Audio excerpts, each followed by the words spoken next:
What is up, everybody, on the Facebook side of things? Appreciate y'all tuning in. Today's going to be fun. Today, we're going to be watching MPL Philippines Season 11, Week 1, Day 2. All these amazing teams competing, trying to earn their name in the land of Dawn for the Philippines. We are also live over on YouTube, so I appreciate everybody tuning in from the YouTube side of things. Thanks for spending your time with us today. And I can't wait to see what these teams bring to the table. So, as we are winding up for this match to start, special shout out to everybody in the stream. I appreciate y'all spending your time with us on this lovely Sunday night. And hopefully you guys had an amazing weekend. So, we are watching every episode of MPL. We're not going to miss a beat. And right now we are currently watching Day 2. But before we jump into that, right, special shout out to Moonton. Ladies and gentlemen, we have officially made the casters list for NACT, so I wanted to go ahead and announce that. Lots of amazing casters that you will see on the desk. You've got Beth, you've got Xena, Lily on the mic for the MCs. They are going to be the hosts. You also got all the amazing casters, 6 casters handling the desk for the analysts and play-by-play. We've got Ben Done Had It. We've got Private Dancer. We've got Eunice, myself, Coach Deku, and Trex. And honestly, this is a very strong desk, man. I'm not going to lie. NA, we've been growing so much. I know everybody's seen that we've officially made MSC, right, as a region, which is insane. It just came out of nowhere, man. But outside of MSC, now we have a strong casters desk, and I think this is probably the best desk we've had ever for NA. So definitely keep your eyes on a prize. It is going to be caster duo, so it's going to be a little different than what the last NACTs used to be. So meaning like the duo pairs are who you see on the screen. So you'll have Private Dancer and Ben as a pair for analysts and play-by-play. You'll have me and Eunice. You'll have Coach Deku and Trex. All of us will be pairs. So the cool thing about this is after all of our casting, it's up to the community to vote on who you guys want to see cast the semifinals. So, you know what I'm saying? Give your boy a little bit of a vote. But honestly, man, I just want to earn everybody's votes fairly. So I'll be casting my butt off. Same with all these amazing casters on the desk. And nonetheless, I'm just excited to be able to be a part of this. This is huge for NA. Like, this is huge. Not only do you have an amazing caster desk, we are now on MSC. And, dude, this is just a start. Did you see the NACT cash prize for first place? It's $15,000, bro. That's literally insane. So, like I said, definitely be looking out for your boy and Eunice, as we will be casting on the desk together through NACT spring season. And registration is currently open, so make sure you guys check that out and sign up now so that you guys can get your teams ready to compete. And I look forward to being able to cast your guys' games. But speaking of games, we are currently watching MPL Philippines Season 11, Week 1, Day 2. And let's go ahead and get that started, man. I appreciate you guys stopping by. And shout out to Moontown for the amazing news, putting us on the casters desk yet again for this year. In the professional stage. So I feel like for Echo, this is step number 2. We've already made a statement on our first game up against. So Echo's not up first. We saw Echo yesterday get a sweep over Blacklist. They destroyed them. They gotta beat themselves. See? The only enemy is yourself. Yourself is your greatest enemy. Yeah, That's right. Look forward to the Yourself is your greatest enemy. Esports for the first match of the day. Here we go. All right, so we are looking at Echo going up against Brent Esports. This will be the first time I've seen Brent Esports play. I've seen Echo play yesterday. They're pretty dominant. Still same typical M4 lineup running there, so nothing out of the ordinary. In these two teams battling out for the first time. Now let's see who's the target on the draft. You have the fan in the first band of Echo. You have the 1-1 for Brent. We got Raz in the building. How you doing, my man? Appreciate you sneaking up on us. That was not the immediate first ban I was expecting in this game. NACT, North American Challenger Tournament. I think that's what you were asking. The glue, though, right? All right, so the Fanny, the glue. That's interesting. Not something you typically see, but I mean, I think for Echo, they're just trying to limit the open. I guess the Fanny, Kyle Teasy. Either at Fredrin. No, not Kyle Teasy. Is it Kyle Teasy? You kind of don't want to. Yeah, it is Kyle Teasy. Okay. Some OP Oh! because they still have Didn't Kyle Teasy and Carl Teasy used to play together? Harry pick coming up from both sides. So for Echo, they might just. No, yeah, that's right. Brent Esports. So they get one, and Brent Esports only get. Was Brent Esports a team that Carl Teasy used to be on, right? They won M2? Yeah, I believe so. I think so. I'm not sure though. I'm pretty positive though. even though it's not a first pick material. I don't know. You guys let me know. But I'm excited nonetheless to see this match. Playing it, but you don't want to give it. You don't want to give the chance for Echo to get that show pick on Yawi. Yawi has become a different beast.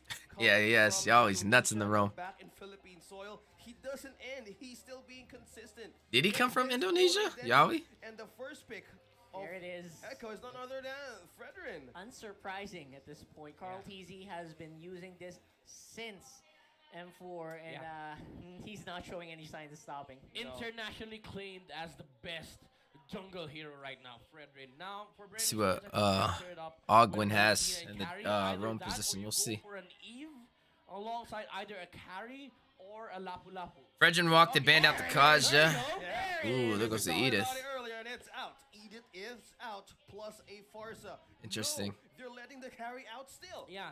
Question is this an Edith roam or an Edith gold lane or even an Edith XP? You know, there's a lot of things that Brand Esports can pull off with just the 2 picks. Prowling the Edith this early though. I mean, I know Edith got some nasty buffs, but she's always been a hero that's been buffed every patch. So we'll see how this goes.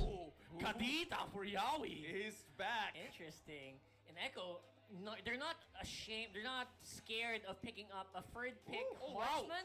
This time around, Sanford's getting a pick. Okay. They're not letting Benedetta, baby. carry, or they're not being bothered by this pick if Super Marco gets his hands on it. Yeah. This is actually pretty good. I love this because these are heroes that can chase down marks. If you bother picking up a carry, bother picking up a Brody, they're not afraid. Yeah, Carry did walk. Good point. We saw that yesterday, even though, you know, Keto? NXP won with the carry. Interesting. But there's a lot of things that Echo can do up against the Maybe Keto versus now, Benny. They pick up the Paquito, and I think that's going on the hands. The Benny kind of caught me off guard. I'm surprised they prowled that this early. Stupidly high, absurd amount of Keto damage. got buffed too, though. Adjectives in that, because that's just how the damage is. You know, you get a 100 strike, you one-shot people. We've been talking about nightmares and possible picks, and this was in the keys to victory yesterday. Yep. Let out Edith and Paquito, and just Brand, okay, we'll take it on our first pick. 3 of them, and they ban out the Atlas, still respecting Yawi's comfort picks. And how is Echo will respond to this? I mean, I don't know. I don't think they even have to respond, because right now, they're holding the Kadira. Brand Esports, I get the amount of respect you have for Yawi, but there's already that room wherein Yawi can just adjust. Okay, I can just pick up the Kadita, you know. Yeah. You wasted 2 bans. So I feel like that's overly, you know, overly responding from Brand Esports side, but I get it. I understand the ideology. You still don't want to get, you know, you get picked up by an Atlas, because you saw that yesterday. He doesn't pull any punches. No. Yeah, Brand Esports was definitely watching yesterday when Echo was facing off against Blacklist. That Atlas Yeah, this is from definitely Yawi going to be interesting. generating a lot of highlight-worthy plays. He delivers, he keeps the team going, and he keeps that set going. Either catches one, all for the team. It's the mindset. How Echo is working right now is something really growing out of. What do you think about MPL Philippines? The drafting's not what I expected. That's the only thing, is I feel like the drafting's a little weaker than I had hoped for. And I don't know why. I mean, maybe it's an awkward time in meta. Yeah, But it's not at all what I expected in terms of bans. Towards the patch notes right now. They've gotten 3. Dang, they went Paquito, Edith, and Natan? Yeah, they're definitely going for new meta. I like that. I actually like that. So there we go. That's what I want to see. All of them. Yeah, go to Brand. Trying to make glue right now. It's going really good. Yeah, glue is nasty, bro. You just got to watch out for Theramis, pretty much. Vexana. Now, there are counters to him, though. The Uranus and the Alice can work against him in the lane. They can't beat him, but they can sustain themselves.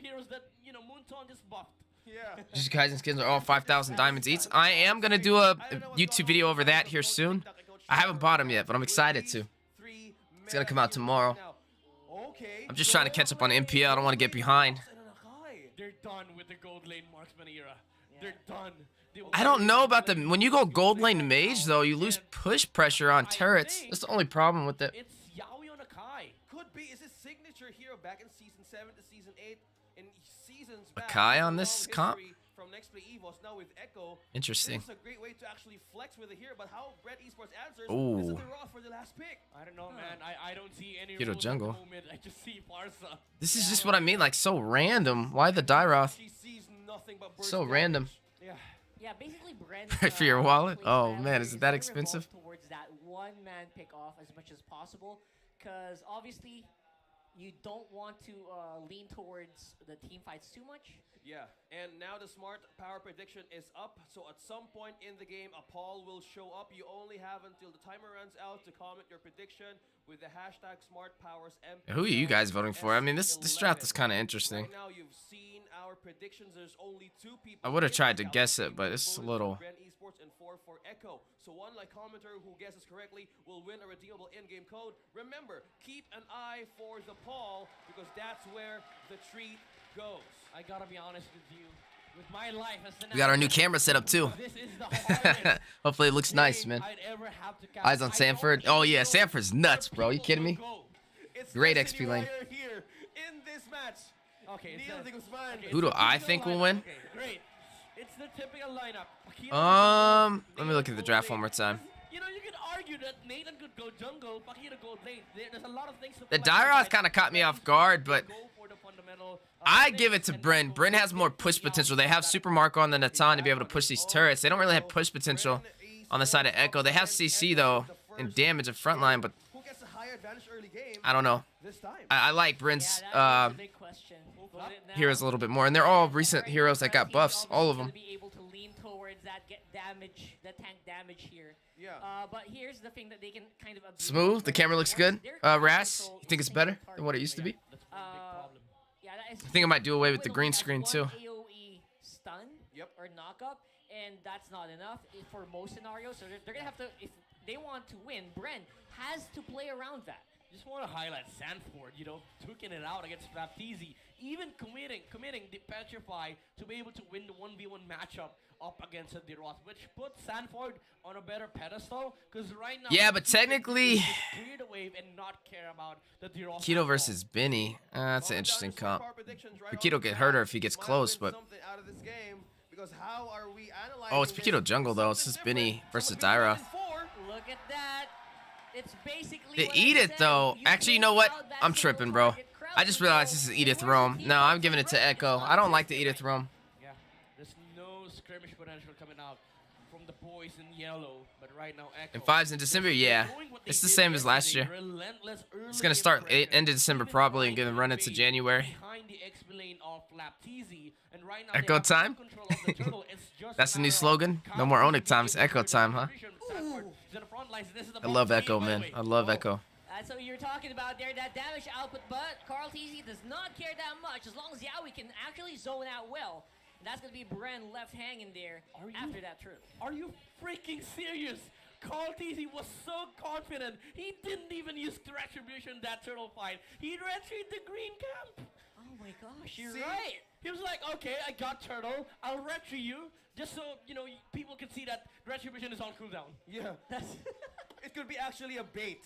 And Carl TC became. They said it was January. No, it's gonna run into January. Yeah, it's not gonna be like December 1st. It's probably gonna be like last week of December type deal. For so long. yeah. So it's gonna be January. Most of M4 will probably be in or M5 will be in January. I'm There assuming you go. if it's like last year. TZ might be in trouble here. Sanford He's playing evading it. around with fire. He's alive. You're gonna be able to survive there for a bit. Kyle TZ is here for the backup, but I don't think Flap TZ actually needs it. You're gonna be able to get out live. It's just funny because Carl TZ going up against his old team. Sanford started that He won a fight series on with the them. on the right foot, but he messed up. The eye for an eye, but it's okay for Brand Esports because Lapteezy will be able to live. Oh, a little bit of a trade here, possibly on top side. Ogwen just flexing off some of that tankiness. And able to kind of just chill. And chilling is actually what Super Marco wants right now. As long as they don't become explosive in that top side, Yep. that's what the Nathan wants. I kind of Benny, looking. Benny, What is he doing? top lane. Top lane, Benny Cutie. Oh! I love it. And I feel That was good. like just Benny just flexing that I can kill you under your tower. Maybe that's a little bit of a mental warfare happening right With there. a Lunox. With a Luna. See? So the difference right now of Echo is totally changing from. You think one Paquito match pick to was another. good as a Now jungler he's against Echo's draft? Oh man, Fuse in trouble here. Gets blown to bits after the rough waves. Uh. Yeah, a bit of a blunder there. Actually, will be able to lock down Ogwen in the end. I mean, Paquito's just kind of good overall, but You harped on this rock hard. Echo. I wouldn't say he really counters any of them. I mean, he has the sustainability and he also has the mobility, so Brand Esports on Ogwen. win, and you see the stark difference. Echo I don't know. just kept on engaging If he plays it right, he can still pull it off. He'd have to gank the side lanes and get some quick pickoffs, but if not, then it's gonna be a little harder for him. He is running high and dry though. Which if he ganks with high and dry, it's not gonna be a one-on-one, so high and dry is gonna be kind of pointless. I don't know if I agree with the high and dry. That's something I'd run in the if I was in the XP lane, not in the jungle. Most of the moment, but they have more damage that we can either imagine into mid to late. They always buff Edith every patch. Here's the action part. Echo was trying to go in for a play. They're able to take out Super Marco in the end, and one guy down is all they need. That's a 2K goal lead already for Echo here, and taking out one of the most important damage dealers from Red, which is, of course, that Naden. Man, again, this is the confidence we were talking about earlier during the first part of our panel discussion. You know, this is just Echo playing Bren. This is painful to watch. Look at that. Yeah, this is very painful to watch. At all from Bren Esports. This is just Yeah, once I realized that was Edith Rome, I don't agree with the Edith Rome. Have no answer, Carteezy. Strike. They are just flexing. They are balling right now. Look at that. Yeah, I don't think the Paquito was I don't think it was the worst pick, but I don't think it's the strongest answer either. But I don't think the Paquito's why they're losing. I think it's the Edith Rome why they're losing. The Edith Rome is 0-3 and 0. She has half the deaths on the side of Echo. They killed her 3 times. My goodness. These They've only killed Pac once. Echo is just fantastic. And Bren Esports, they try their best. Bro, Echo, I mean, they be sweeping Blacklist, so I don't know. I expect them to kind of dominate Bren. Echo's just really, really good right now, bro. Like, really good right now. Either Sanji or Carteezy whenever has full stacks on the crystallized energy. Yeah, I love that we're dwelling out here on most Echo's plan on CC setups. Team fights, the Orcas can get really strong. But Bren Esports right now, took the top turret. They can rely on Peel. What's the open window for them to properly strike? Because as of now, they still don't The have Benny was interesting. I actually like the Benny pick. This turtle. Yeah, honestly, always like I'm not seeing X right Games now, mode. 'cause, the easiest kill they can probably Mage get good is lane with is good if your the team has Moonwalks. really good Everyone else is rotation. so slippery, man. And once the enemy goal lane is dead, with the team help, you can push the tower. I want to see how the push phases work for Echo because they don't have an actual marksman. When it comes to clearing like I mean, the Nexus, might be a little harder for them. It has to be the Paquito, and it has to be on the gold lane. But there's already an answer back from Echo. Echo's playing so good. Constant pressure from this team. And Bren Esports, you pray to God that Carteezy gets pumped up with his timing on the Paquito. But right now, Oh, Sanford! He's gonna be able to trade off his life. Oh. It's a 1-for-1 on that Good kill, though. side, but that was a lot. Went a little deep there for Way too Sanford. deep. Yeah, he I did. think Super Marco gets one. That was a trade of 1-to-1, but the items right now is completely showing. Clock of Destiny, Winter Echo is Truncheon. building the damage, the control, and also defensive items against Bren Esports. Possible mid-game mayhem. yeah. But the thing is, even though you're scaling up with Bren Esports, although this I always make sure I take pictures of everything they will get because I add it to my builds in Mobile Legends. He will get stronger, but God, Benny, cutie. This is showing you why he was the MVP for M4. Most valid player in all of M4 was Benny Cutie. Means he's the best player in the world. Whoa, they're wrapping around. Echo is not done. They're going at it right away, even under the turret. Yowie just pushing off Flapteezy all the way to his home. And right now, it's still ongoing. Look at that. Even though they are kind of low on HP, the crowd control is not going to be present, which means Bren might have the opening here. Small one here. Appraises Wrath now can be able to take out Flapteezy, but Benny Cutie is here to maybe pick up someone if they don't back off. Looks like for now, Bren will play it safe. Speaking of playing it safe, Bren Esports still holding dear to this first-tier tower that they don't want to open for the jungle camp of Carteezy to take. Because there's a lot Benny of was ways that they picked. can It was a good pick. The get gap action pressure in lane. the Yeah, fight. she's doing great. Now, if they keep on waiting, how Matonda will they switched to answer the with bottom that? side now. Carteezy spots one. Oh, there it is. Look at that. I think that's exactly what they should do. Just Kai go is ahead back and in try to Romer. kill Sanji. That's what it looks No, like. it's a But I mean, this is Yawi playing him. But you have to try, right, at this point. Yeah. And also, you got to keep in mind that they didn't pick a strong roam. They picked Edith, so I don't know if you can. It can be that valid. It works on against the Edith. We are here in front of you while Carteezy secures the first major objective of this game. Yeah, straight 9 minutes straight. No Talk about- contest. No contest. Talk about map coverage. Talk about pickoffs. Bren is on the mercy of peel and pickoff. But the response. I mean, Benedetta has always been a strong is pick. seeing this in She the has back anti-CC, she has mobility, sustainability, and she also has the up beefiness. against Bren. Is the items enough for them to handle I mean, you're looking at Echo's Benedetta advantage? picking up CC, tough whatever boots, you Hunter call it. Strike, Bloodlust Axe, and now Bren has Dominance. got good scale, but look at the items going on the side of Echo. Carl TZ already has the Radiant armor completed up against Super Marco. So the Neon is already negated towards the scaling. What's up, Kyle? Jade, how you doing? And I think Fredrin will be able to get his hands on the Athena shield just to be able to Catching up make on sure some that he's MPL safe. Philippines. The Fettered Airstrike coming out from View. And there goes the tier 1 turret of Bren Esports opening the camp. It's a Against huge Kyle dish. It's an outdraft again. At this point, Benicudi has the Bren lead is, their for coaches are Lockett, so great, bro. watch Who out is, what's for the name of Bren, not Bren, That's gonna come Echo's out. coach? Pretty sure he's just gonna fly straight to the faces of Bren. Anybody know their coach's Moment he name? sees an opening. The Benedidi. The Yo, Benny Didi. Correct. Benny The DD. Benny Cutie. Oh, still works. Yeah, it works. Look at Echo. We got a 5-man row. Weezy, have you They could competed? try to go for a I pick-off, but Bren participated right in now it. Yes, thinks yes, that yes, yes. So down. NACT, Angie on the side, I'm in one of our front. region casters. So basically, like, I'm a NA caster for the NACTs that we have, the qualifiers for teams to be able to go to MSC and the World Series, such as M4 and M5. So I've casted on every single NACT last year, and I'm also slotted on the desk to be able to cast every single NACT this year as well.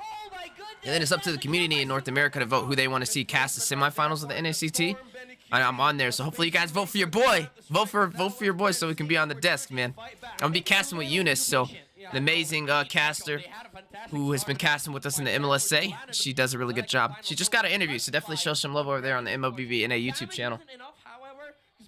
And then it's up to Moonton. Moonton's gonna vote on who they want out of all of us 6 casters to actually cast in the grand finals, which is gonna be super fun.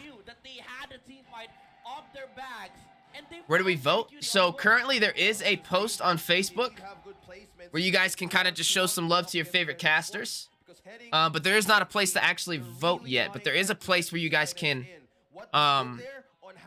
free vote, kind of, and just shout out your caster so that Moonton can see it. Because it's really going to be up to as much love as they're seeing from the people, you know? So I'll show you the, I'll show you the first place. I'll share the link. Being able to play this long without like losing a major inhibitor, that's pretty big. Make for sure you them. guys go over here. Losing every and, objective except for your inhib. I mean, for Bren Esports, there Oh, I don't is know if I still can that copy the link. fighting chance that they have against Echo if they, if they look If you for go to my target. Facebook page, But for those who are watching on Bren Facebook, is scroll down on that a little bit, and you'll see a couple of, like, under, like, through my live streams. Just keep going down. You'll see a picture of all the casters.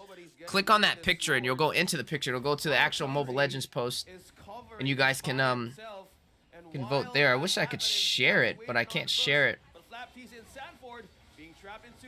Yeah, looks like Bren is happy to take that trade on the bot side, so yeah. getting at least some gold on their side. It will be a bit of a Yeah, I wish I could share it. Actually, you know what? I can. My bad. I'm tripping.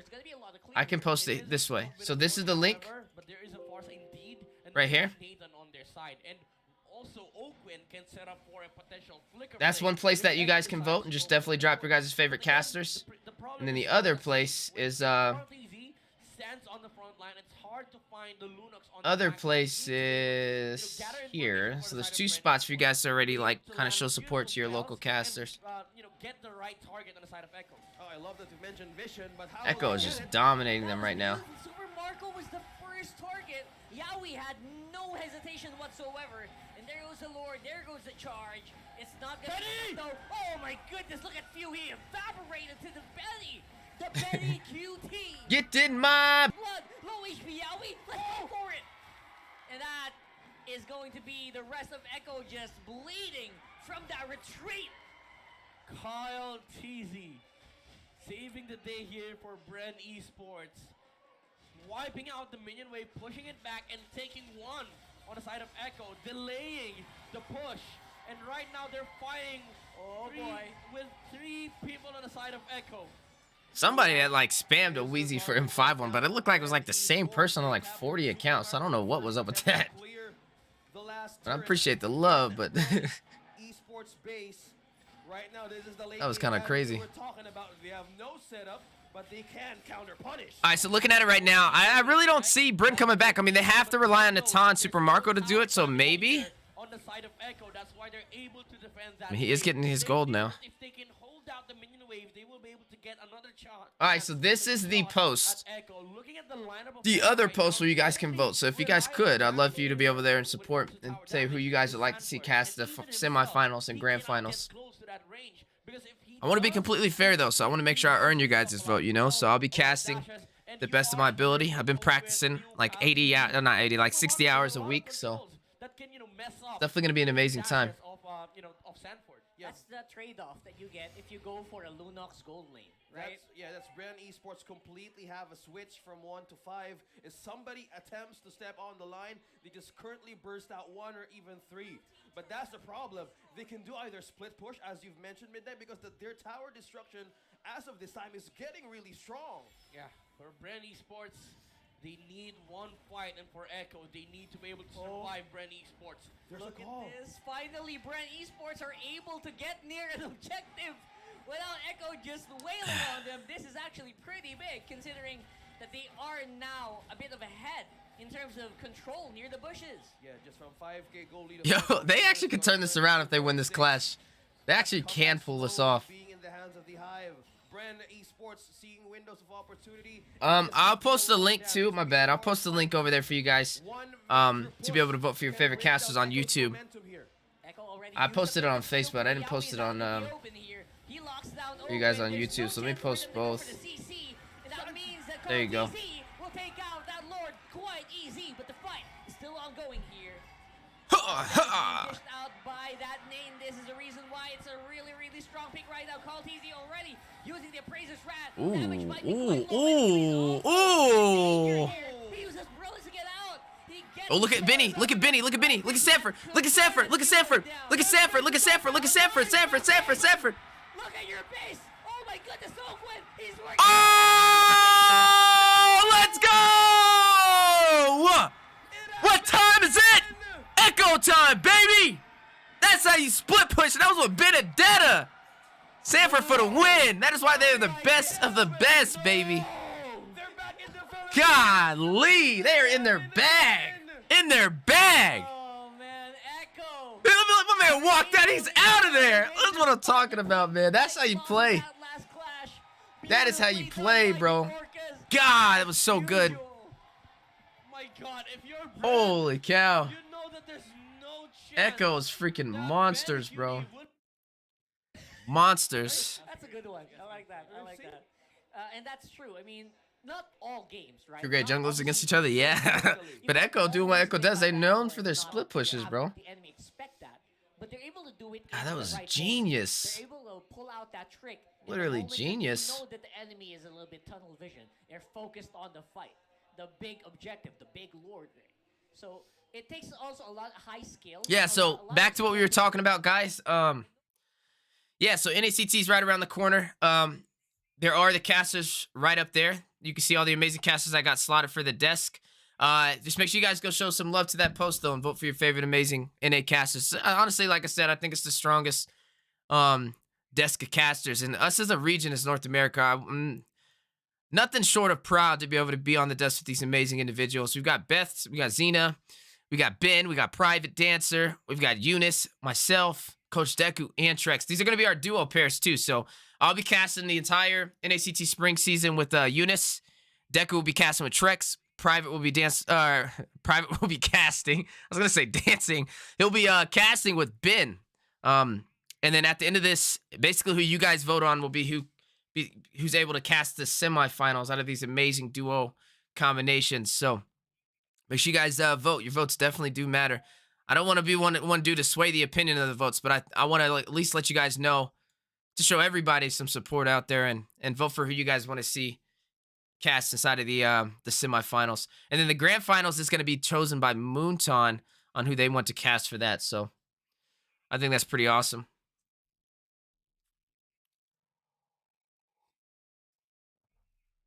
Yeah, it's going to be super awesome.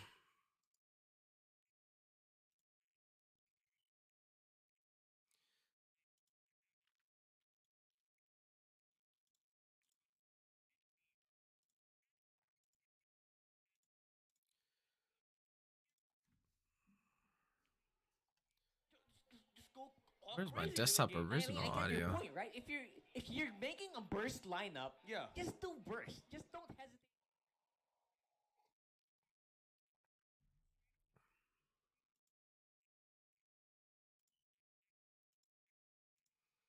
The advantage that can be in the hands of Kyle Teasy and also respect. All right, we're gonna get back of into the Nikita. draft.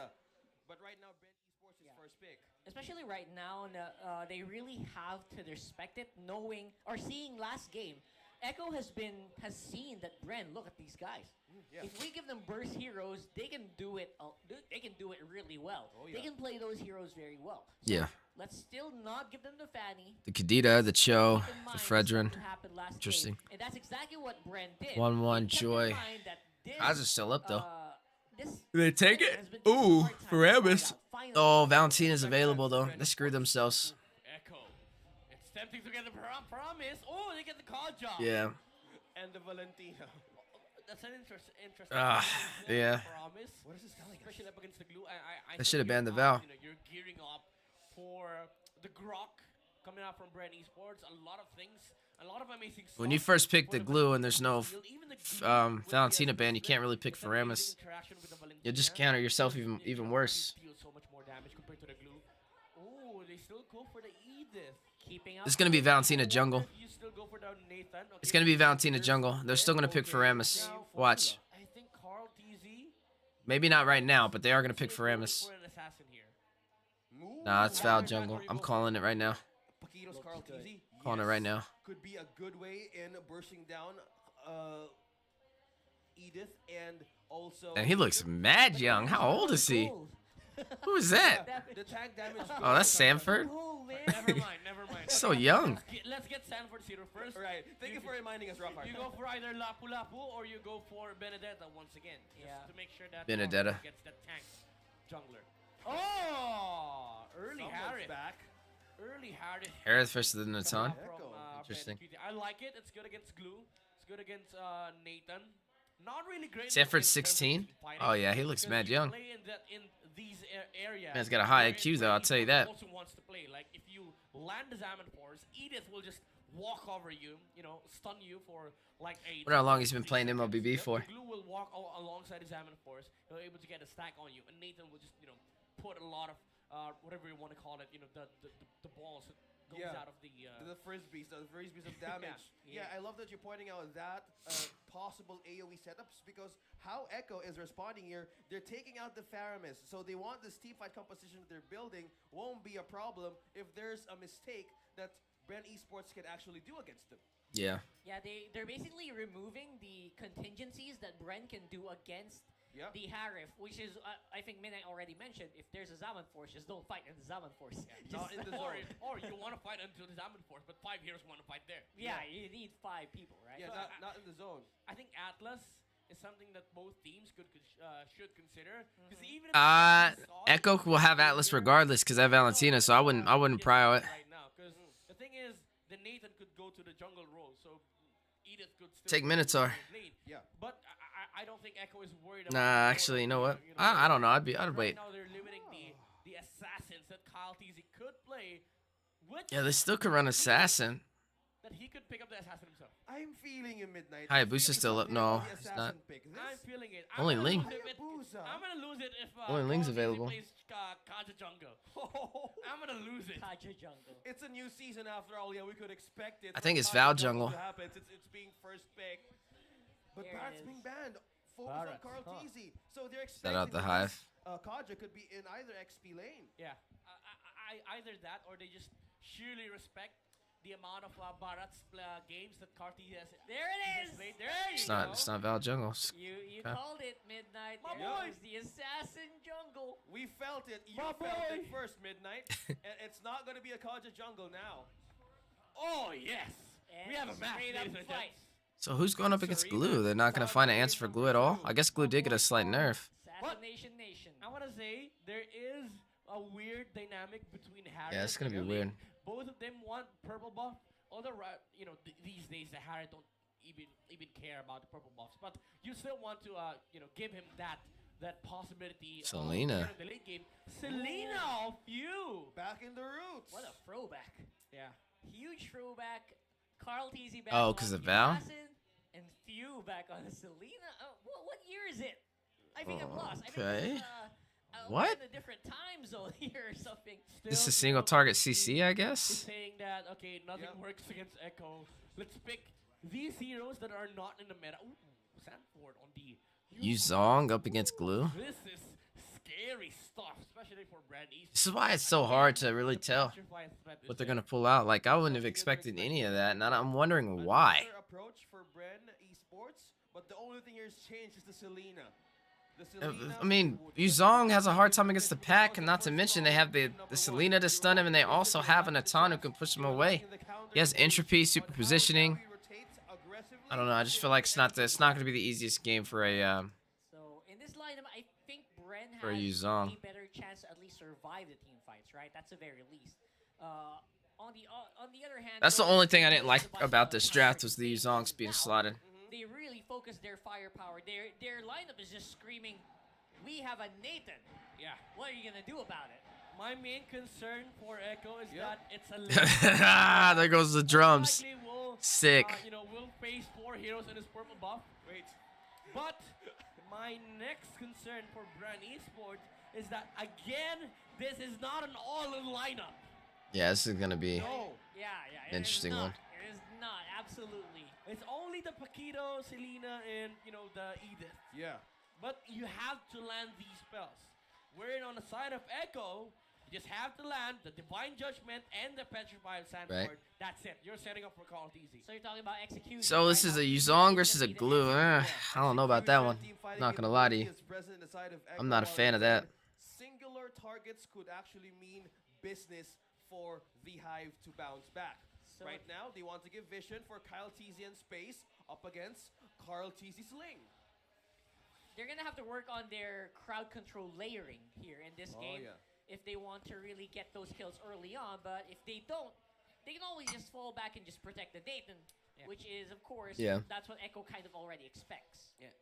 The Selena, though, provides the vision necessary for Yaoi, because the thing about the lineup of Echo right now is that the threat of the Divine Judgment will always be there. Ogwin, Yep. forced to figure out. All right, flicker out just to be safe. That is a huge threat being removed here from Bren Esports. The big shatter and flicker combo is usually Yep. what a strong player, a strong Edith player uses, Oh, wow. and now that's gone for 3 minutes. Look at that, the MPL all-timer. Few. Well, that is happening. That's Golly. There you go. And we're talking about Few. Look Oh, at it's still that. high and dry Paquito jungle. Oh my Yes! god. In the face of Yaoi. Man just picked up 2 kills. That's few we've come to know and love. The Kyle Selena Teasy. of Bren Esports has I always still don't know been about. a I guess it is nightmare high and dry for a Paquito lot of jungle. Top teams, and Echo is Surprise not to me. safe even with that fate.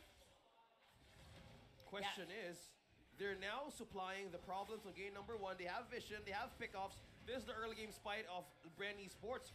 Meanwhile, Echo needs to get their hands on a lot of things. Even this first objective taken by Carl Teasy. Yeah, Carl Teasy's just flexing here at this point.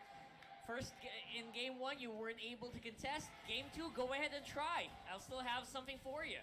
Sanford killed the Paquito, by the way. So they put a Harith Well, against that a was- Natan. I don't know how that happened, but it's Sanford, so I don't doubt it. It's a difficult feat. Yeah, But it's Sanford. but it's Sanford. Still the same one. They have answer for vision. Now they're prying and preying on Carl Teasy's purple buffs. Now being dependent, Bren is trying to open this opportunities to rotate freely as Yaoi being trapped here against Ogwen. This is a great game for Bren Esports. Slowly, but getting surely on the answers. Almost lost that, little under. Yeah, I did. To Ogwin and Few. Bottom lane though, Benecutie being supported by Yaoi. This is really, really important for Echo to secure the lead for Benecutie, just to make sure that he gets out of the laning stage safe and So unharmed, push potential. especially with Bren They got Esports. Natan. I They think he rotate still over can do it. smoothly. But I thought the same thing last game, and Echo still dominated. So they don't have an answer for Glue this time. Bren Esports are trying to see if they can get a pick off here on the bot side. Few seems And to be Valentina is not going to profit anywhere here. So Yeah, but I Yaoi's see got Bren some taking power this one. quite easily. Now Draft-wise, at least, I think they have a stronger draft. Yaoi here is aiding the space and vision for Carl Teasy. The space right now is so crucial that the traps of few that can set up can make Brand Esports respond quickly. Because if we think of the mindset or even the team fighting capabilities, Oh! it can Look at initiate that. right now. Yeah, we just flew straight into Ogwen, but looks like Echo don't care. Still gets a kill off. Wow. Let me just say, both of them had the right idea. Like, Ogwen, he knew that Takaja would walk in, but Yaoi was like, yeah, you know I'm walking in, so I'll just walk in straight, use my dash, Yeah, this is use nuts. my ultimate on you. Whoever I find on the bush will get taken down, and Echo was just much more prepared than Bren. I mean, That's Echo, Yaoi's checklist. yeah, Echo just knows that they got that firepower and they trust each other because of that call. Yeah, speaking of trusting each other, look at Stephweezy here. Yeah, Trying to hold up Stephweezy. Sanford. Ah, man, the Glue is a little bit of a tanky hero, but at this point, he looks like he's going to be in trouble here with Sanford just flying off straight to his face. Some of that Shaw essence going back there to Sanford, and that's going to be another turtle contested and denied here. Yaoi caught in the middle of everything, might be in trouble here. Sanji's close. He's got some damage, but Yaoi is going to be forced to flicker out. They want to go for round 2, though. Sanford's here. Wants some of that What's up, Proxy? HP. Luigi? They're forcing off Wait, who's Luigi? forcing off damages onto one another. Is that Miswa? We've seen how Yaoi wanted to get that pull, but Oga just reversed things perfectly with his onward.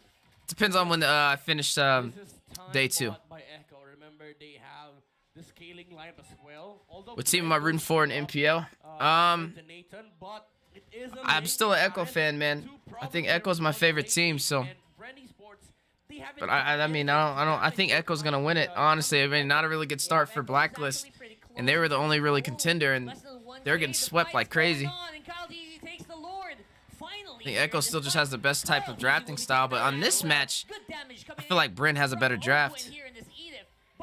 What about you, Russian? Who's your favorite team, or who you rooting for in Echo Philippines, or not Echo Philippines, but in the Philippines MPL? Forces the flight from Sanford and could be few in trouble here. So 1-for-1. Kyle Fight Teezy's a going on monster here. right now in this Paquito jungle, though. Kyle Teezy could get taken out. Good confidence here coming in from the XP laner of Echo. Look at that. What's happening for Brand Esports and Echo? So is Herod the While counter for everything's Glue? going on, Super Marcus keeps on pushing down bottom. Trades and objectives. Might have to try that out. Not stopping down. Yeah, Brandy Sports, they won have to the try that out. battle, but may I just say, Sanford, he dodged the stun coming out from Edith, and also it was able to take out 2 heroes on the side of Brand Esports. It felt like Brand Esports was baiting out the ultimate of Sanford, but Sanford was like, call an ambulance, but not for me. Exactly. It's for you. That's how they They're get crazy. to pick off right away. That was basically a Sanford flex there in that last one. See how Beautifully done. making things work? It's the counter punish because how even the goal is, even the score. 4-4. Yaoi's being targeted by 3, and Vision is the name of the rotation of Brand Esports right now. That's a scary setup, you know. Edith and Selena. Oh, nice tank there by Sanji. He was trying to catch the arrow so that it won't land on Carl Teasy. Very. Selena's not doing too bad. 3 assists so far. Only died once. But still, Brandy Sports, they're now holding 200 gold, but I would say it's not enough. They need to take more. Yeah. They need to be able to punish Benny Cutie farming freely on the Harriet. Even though Supermarket has been doing the same, you know, Echo, if they want to fight, they have the burst damage, and they also have the toolkit to engage into Brand Esports. Yeah. Not just Benny Cutie, by the way. In any game that there's a Ling, if the Ling is free farming, if he's always getting the purple buff, they're at a little bit of an advantage, right? Yaoi. Yaoi, great earth shatter there. Benny Cutie forces the rest of They Brand to got back off, but look at this. The beautiful dive here from Echo. Calm, collected. God, good they're damage bursting in. him out of this Staying world. and being dodged by What is that, the Benny Tempest Cutie doing so much, Blaze. that much damage to Glue? Who would imagine? Brand Esports thought. What's up, they John had Mark? no How you purple doing? buff, they wouldn't fight, but this is Carl Teasy we're talking about now. Benny Cutie.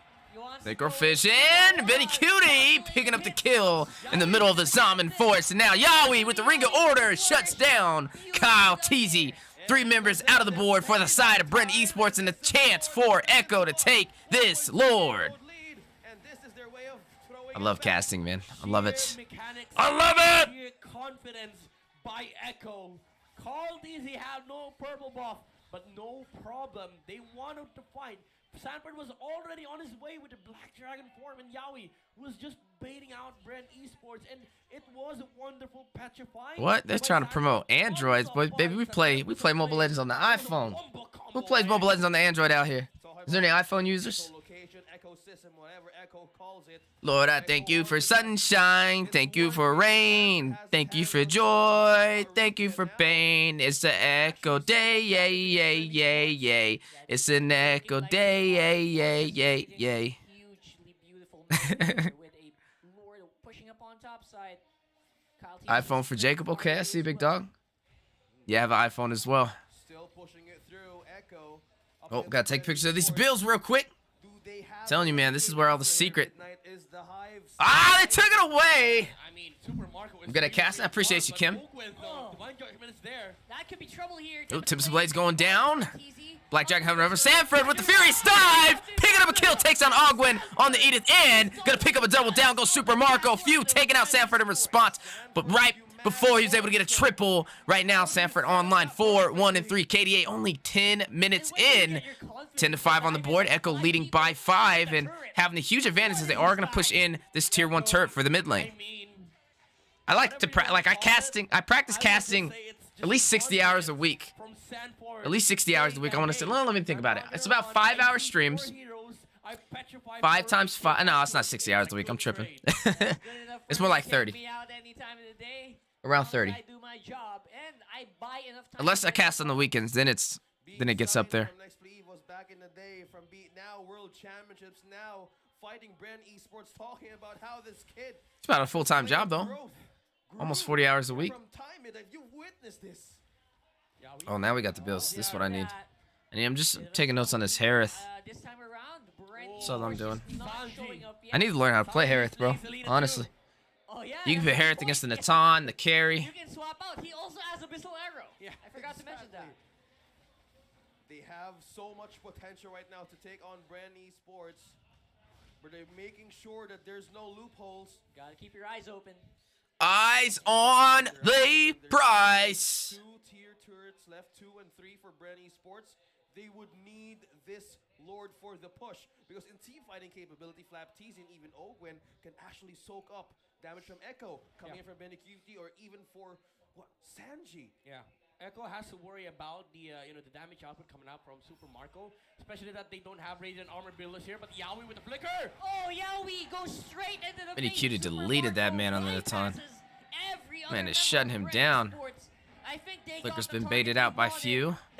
But Ogwin, bad situation. Dragon Tail connecting, not able to get the shot essence, making his way back into the base for the side of Brennan. This is going to open up the opportunity for Echo to take this Lord. No contest, but look at Paquito. You are looking at Kyle TZ, possibly going to get a pick off. And no, he's going to shift his focus into the jungle and allow the side of Echo to take this objective. Echo is just on fire. I love Echo, man. They always get sweeps. They always get. I'm pretty sure they're gonna get sweeps all season. Their drafting is just very, very hard to deal with, bro. I'm not gonna lie. I mean, it's hard. Trying to apply to be a caster. I am a caster in NACT. I casted all last year in NACT, and I'm casting this year as well. No idea. Yeah, this time around, it's Bren who's trying to do that. Uh-oh. Yowie! And they're able to take him out. But look at this. He's still active. He's still flying. He's looking for his targets. Stanford quite low still. He's doing a pretty good job. How many more? How many more? They got 2. Damage is nowhere to be found from Bren. God, they still got that Lord, too. This is without the Lord being down there. I am on the NA server. A lot of damage from Brand Esports. And Carl TZ dodge a lot of stuff with the Tips and Blades. They have a lot of things. All right, you think I can finish it here? If they take out Natan. Ooh. That's 2 tanks in front for Bren. Kyle TZ on the back foot. He Dang. takes care of the dragon. Stanford out. Flap will be taken out as well. 1 in him down. Super Benecuti Marco. taking out He's Flap, going though. up on the Okay. front. He's doing It's the not damage. bad. He flickers in, but Ooh. and taken down by the Yowie special. Gotta respect that Kaja, bro. Respect the Kaja. You deal with such sustain and such damage right now against Brand Esports. Cosmic Visions, Almond Force. Ring order going in by Yawi. Immortality being procced on Ogwin. Can he get away? You are going to see a Tips and Blades drop down. Airborne. Stunned with the spell vamp. Kyle TZ stepping in there. Is going to go ahead and pick up a kill. Ogwin taking out one as well. Few taking out Carl TZ. That's quite unfortunate for Carl TZ. And when he uses They got Kyle TZ, Carl TZ. So many TZs. They now are able to mount a defense Flat TZ. against Echo. Super Marco was It's like a maid outfit. of damage output. Unfortunately, Yawi was That didn't even look like Selena. Didn't that look like Guinevere? onto this guy with I gotta take a picture of this one more time. This looks like about full build. 14 minutes in, almost late game. Harris is the one I'm kind of keeping my eyes on. Against Echo. What? Coulter, Cole! Boy, you gotta fix that mic. You need to be on the comms. Did you fix that situation? Any MPL updates? Yes. So we have MPL now. This is called NACT. It's the same exact format. We just have a different name. I'm a caster on it as well, which is super exciting. So I'll be casting it all year. So during the spring season and also the fall season. You flickered? Okay, I'll flicker. Me too. Me too. Double elimination round robin format. So That's what you were talking about. Eyes on the prize. Yeah, that's how their instincts work. Instincts completely with Echo present. Man, they still need to respect Fusilina though. He points, this is good. These arrows and traps are really on to the last point of Yawi? Look at it, he feels everything right on the setup. Yeah, don't forget though, the Selena, it diminishes in the late game, so eyes should be also on the damage. This is such a Able fast to lord. dish out. Yawi tried to go for Flap. There you go, Carl TZ. He will secure that Lord though. And Flap TZ is jumping in, he could go down. Whoa. But there Ooh. goes the free man Earth Shatter. There's no follow-up yet. Ooh, Super Marco, okay. He arrives just in time to take out Sanji. Such a nice engage by Ogwen. Ooh, Carl TZ almost hit by the arrow. But I want to point out, Flop TZ was able to dodge. That's Super Marco's first kill on this Natan. 15 minutes in, man. Man's been getting shut You know, it wasn't down. the right fight, and Brand Esports found the right angle with Ogwen landing that stun onto 4 heroes on the side of Echo. But unfortunately, they were only able to take out Sanji because they didn't have the Pakira there to burst down the remaining heroes of Echo. Yeah, it's gonna be Brand Esports. It's up to them to keep Super Marco alive. Flap TZ is taking a lot of that damage. He goes back. They're protecting this Lord. They're just going to push on the Lord. Still got lane sync, too. Wow. Where's the target? Yawi! Who is gonna be it? That's Super Marco going down. Oh, they were able to burst down the Lord. As well. Good And defense. that is another reset. That Yeah, good defense. Laser focus, divine judgment play on the Nathan. There was a lot of heroes on the front line that lassoed, but Yeah. he opted to go for the guy that is the win condition of Brand What's up, David Esports. Burkhart? He kept seeing him. He kept. Charles said, good to hear using NA him. MLBB community is growing. Yeah, man, it's crazy. It is insane how much it's grown. This year is going to be so fun. And we're in MSC now, bro. Echo pushing into the base rock hard.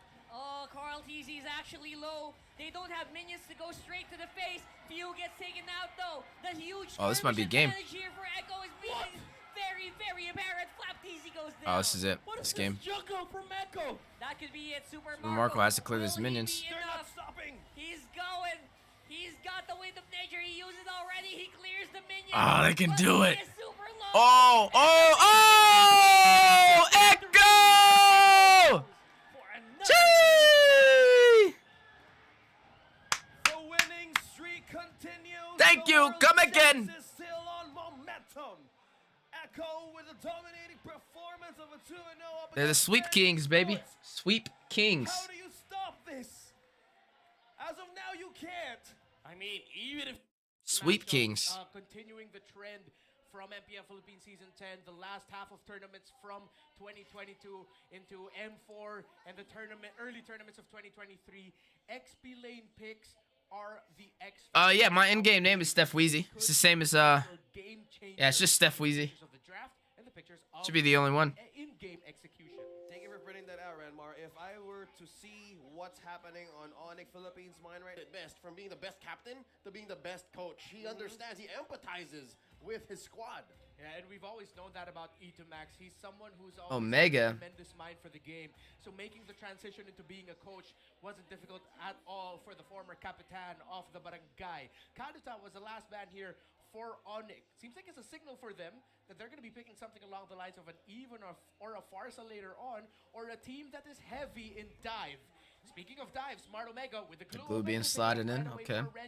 Strong pick. Is a player that a lot of pro players say he's not one of the top mechanical players, but my goodness, Renjo's in-game mentality, his brains for the game, and to translate that into in-game movements is world class. That's the strength that Renjo brings to the table when you play against him. Not just that, his instincts. You can't buy that. They be killing me with these hand warmers. And this man has it in spades. That stuff looks so wrong, bro. And that's why he's called sometimes Renjo for a reason, to show it all out. But now Kekadut and probably... So yeah, like I was saying, guys, huge news.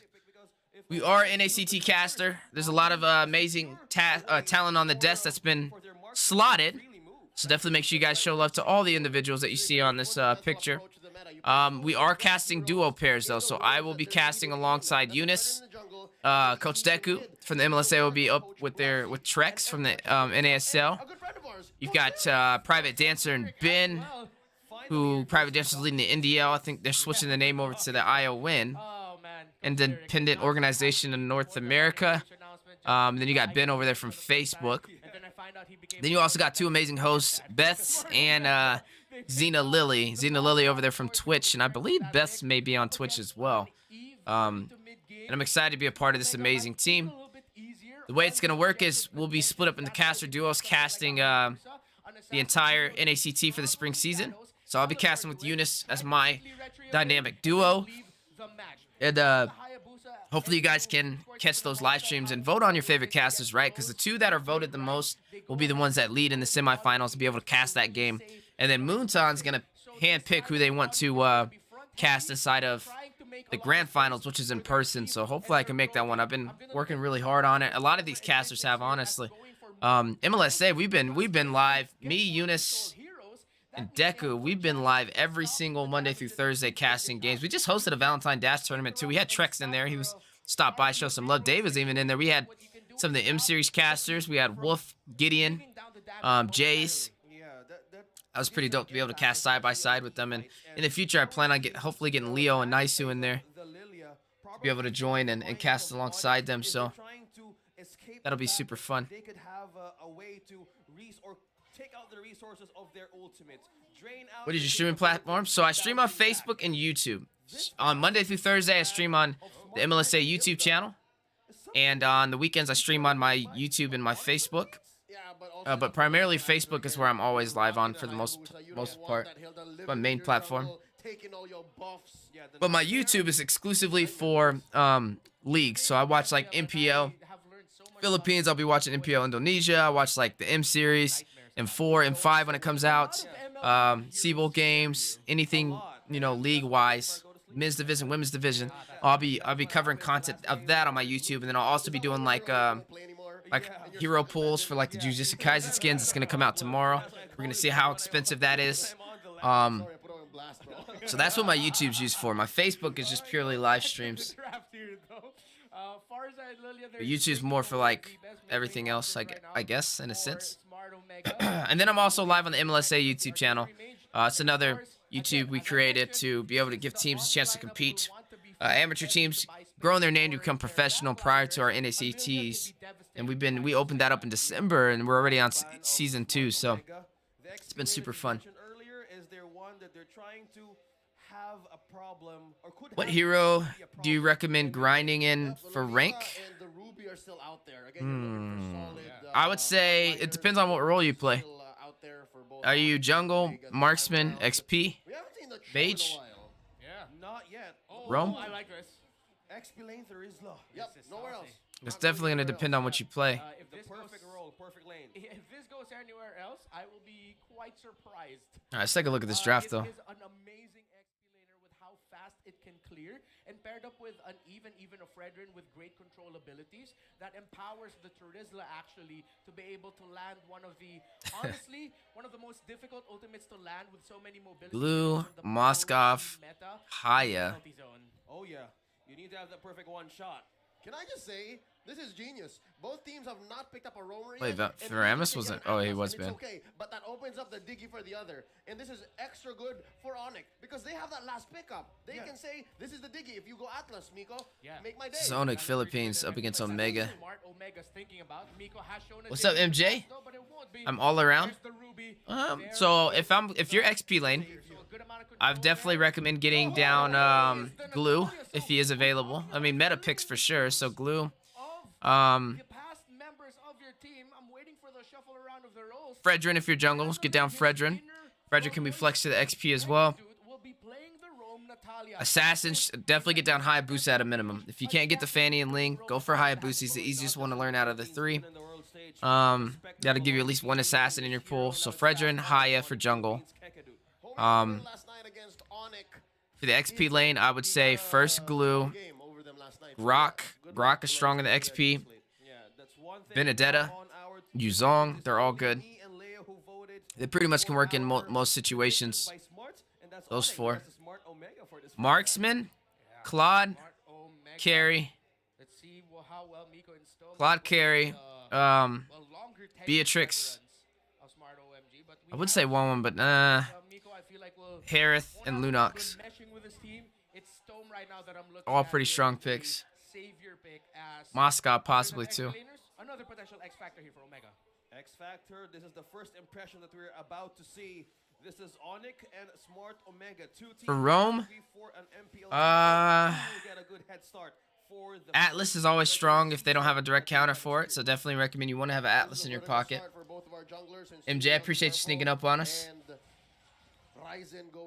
Minotaur has been kind of deadly. Not gonna lie to you. Lolita, it's definitely a strong option. Kaja, make sure you know how to play Kaja. That's like a have to know if you're gonna roam.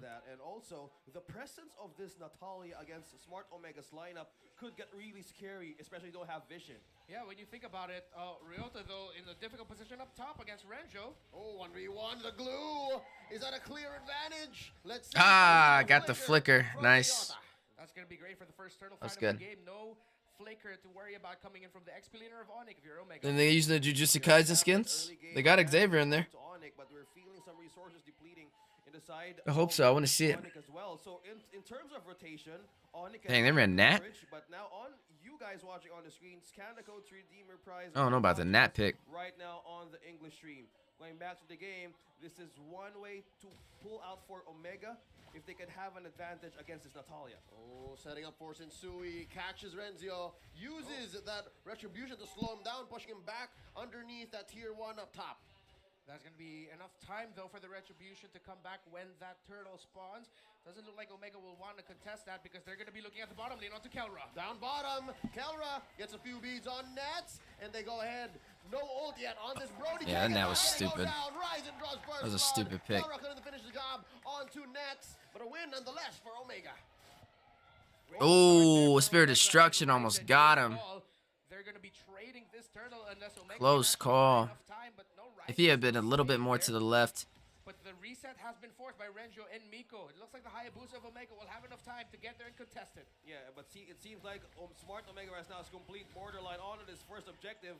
Who might get it first? Ryota very low. The turtle at a third of its health. The grab on to Ryota, but it's no dice. Still going over to Onyx, and now Renzo very low.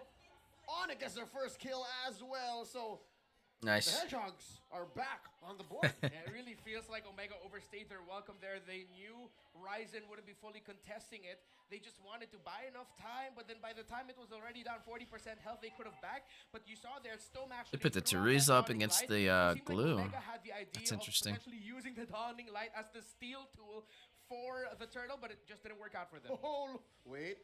Look at the damage. Check it out. Yeah, again, we were saying nowhere on the map is safe for either team. Again, with the way that Omega and Onyx have been playing for the past 3 minutes, trades aren't as simple as they are in other matchups. This is amazing. Yeah, and as we continue to decipher what's happening for Smart Omega, it's an invisible threat that they can actually look forward to. the hell where Kekadut will come from, or well where Super Prince or even Sensui come to an advantage. They could actually aid a lane. Interesting item pick up here for Renjo on the glue, already building that Dreadnought armor, so he'll be able to reduce the physical damage of Onyx just a little bit when they fight him. Speaking of fighting, Omega is not going to risk early game advantage that they know, that they feel Onyx has control over macro play. But one thing that they know is they could either seal one peel or one pickoff, but at a cost. Yeah, this is an interesting positioning here by Ryota, now roaming out of the XP lane, knowing how fast he can clear it over Renjo. So now his map presence is way above that Renjo has right now because he's a glue. Onyx is deep. Real world manipulation set in by Super Prince, pushing back the barangay deep behind tier 2 as Ryzen secures his orange buff, and Nets and Sensui just barreling away at that bottom lane tier 1. And that's the push. Bottom lane! Almost half HP on the first tier turret. It's weird to see Nat roams nowadays. I don't think it's so useful. Yeah, I don't think so either. Not on this comp. Where you have a Ruby. Ruby counters Nat hard. And this turtle, or the second turtle of this game. Yeah, I can't think right now if this is going to be... They want to harass the Hayabusa. Or Omega are going to be playing it safe and just doing... And it's not really working. Type steal that we know, just throw in a shadow, teleport to it, and then retribution it away because this Onyx line... And you're running up on a Moskov. I mean, he can Beautiful pull though by Renzo. probably work it out. I don't know. I'm not sure how it works into the Moskov. And they're gonna go in. Sensui still takes it. Extra shields for Onyx, and they don't want to force the issue. Ryzen uses that shadow, just playing with fire, and now down bottom, Kelra survives. Yeah, he needs to get out. That Nat is definitely going for him. He needs to keep going back. I keep running back. Yeah. Clear push down bottom by That was smart. Not recalling in that turret. It's actually Onyx playing that game right now around their roamer and mid duo. But really, they're able to make it work though. They took a tier 1. Is great for Onyx. That is a good play for Onyx. Right now holds the most savage in MPL history, tied with 2. Man, Kello came a long way in achieving that title. As much as I love myself some Dwayne Grant Pilas, I don't think the Savage is going to be showing himself in this game very soon. Like, wait, did he? No, he didn't. All right. Never mind. He's done that before. He's stolen a purple buff with the ult. Yeah. But, as I was saying, with the way the game looks like now, 5 minutes in, it's a while until that Moskov on Kelra is going to be online. It's going to be a while till he starts hurting. Yeah, it's the late game that Omega would actually answer against Onyx. Now they have early game advantage from early to mid. They can actually have a pull or a push, but onto the turret. Ooh, you're dead though. Intent. They go in deep, but the punish. You're not gonna be able to take it. Not to be trifled with, Sensui couldn't do much. He was so focused on sealing away the orange, so I'd say that was worth it. Now Renzio stopping any further advantage from Onyx. Now Renzio very low. Looks like teams aren't worried about countering the glue no more. Just barely. Just an inch of the health left there. Can't stop the showstopper. No. Just how you calculate and sustain that damage. He needs to get away for that circumferential attack of the ultimate of the Brody. That's a Dreadnought armor doing work. Yeah, I'm pretty sure Renjo's super glad now that he built that early on. And we have to talk about Super Prince at this moment because Eve, Farsa, those high poke damage mages were his bread and butter in MPL Philippines Season 10. Now in his first game in Season 11, this Eve, so far, not a lot of kills in this game, but you're seeing how Omega are respecting the positioning against that Eve. It's just in that moment, Stone was caught out just 3 boxes in the star field of the Eve, and that was more than enough time for Super Prince to finish the job. I think that really would be scary onto the mid game because if AoE is concerned, there's punish, ultimate from Ryota, we have ultimate from Nets. This could tell Omega that you need to tighten up your defenses, especially Renjo could have a good pickup on isolating the damage dealers of Onyx, who's now on a almost 2k goal advantage. And that's what makes this game all the more something to watch out for, even as we hit pretty even. 12, 15 minutes. I mean, but in terms of turrets, Onyx definitely leading the way. Looking at push potential though, they do have that. I mean, Onyx has a really good draft. I didn't expect the Terizla, but I really want to see how it plays into that that glue. It's because Terizla can second skill, and his 3-part combo is actually anti-CC, now that I think about it. It's actually a genius pick. Yeah, that would be really scary if they unleash that. As keys to victory is concerned, Might actually try that one out. It's a really smart option. The only thing she can do is killing Squishy. Yeah, the thing she can only kill Squishies in the early phase. And the thing is, once there's no turrets, Valentina, I mean, Natalia's gonna be kind of useless. She can't really do much when it comes to pushing for her in the game. She won't be able to stay invisible. So, yeah, I don't know how I feel about that. Which balanced it a little bit. So it's a bit surprising as to how Ryota was able to come back from that small deficit, actually. So great play by Ryota to balance it out. Oh, feathered airstrike. Use early and now. Super Prince with the tippy tip of the RWM. Takes down the showstopper. Second death on the glue here. 9 minutes in. Now even the purple is in trouble. Make that Miko going down first. But Ryzen does get his buff. Let's see if they can capitalize. There goes the Oogie shadow kill. They're trading damage around. No one's going to go down from Onyx, but Omega will stop the carnage. They are going to lose a turn up top, though. Still not a good look. 3K head on a PH. Yeah, slow and methodical around Miko and Stone was the key to victory for Omega. At some point, they're going to have to up the pace. But we've seen Omega try it. It's just that Onyx have gotten into position just in time before Omega. Yeah, positioning, global presence, it needs to be online. Could be the Barangay or Omega are looking for or buying in some space right now for Renzi or even Ryzen, because he can't even steal something from Onyx, knowing that Kekedot Express could be all over the map. Hasn't Onyx won back-to-back before? This isn't, well, this is Onyx Philippines, not Indonesia. Hopefully, if you're talking about Philippines, I'm not sure. As a Natalia could be. He's more of a, border control. Like, he's making sure that Omega don't Used to know how to play Fanny, but your phone is too old. Yeah, I'm just now getting into Fanny. Be back in a bit? Okay, Andre. Weezy, are you gonna finish until game 3? I mean match 3? Blacklist? Yeah, I'm finishing the whole thing. Series 3. I'm watching it all. Most that they could get in this situation. What are y'all ranking? The middle tower is what Omega. How's ranking going for you guys? Are dead set into taking that down right away. Yeah, they're hungry for this first tier turn of Omega. They want to open the jungle camp right now, but they're still holding it through. As border protection goes, we're not seeing any Ryzen engagement onto the side of or even the backlines of Onyx. Is it just me or deja vu? Yesterday we had a Hayabusa with the same problem. He was doing okay, was farming all right, but just couldn't get the kills. Yeah. Yeah, that's the problem for a lot of Hayabusa plays. When a team knows how to go up against it, it will have a hard time being a presence in the mid game when teams start jumbling up together, rotating in the map together. Almost a 2,000 gold lead though over the marksman of Onyx. Oh, he tried to juke him through. Maximum range, quad shadow, and Uki shadow kill to try and survive, but in the middle of 5 members of Onyx, not in my house, says Super Prince, and that's a kill onto Ryzen. We were just talking about it. Man, maximum range, minimum wage, not being able to find the bank there for the Hayabusa. Now this calls for a push for Onyx. Philippines being trapped in the Mystic Field.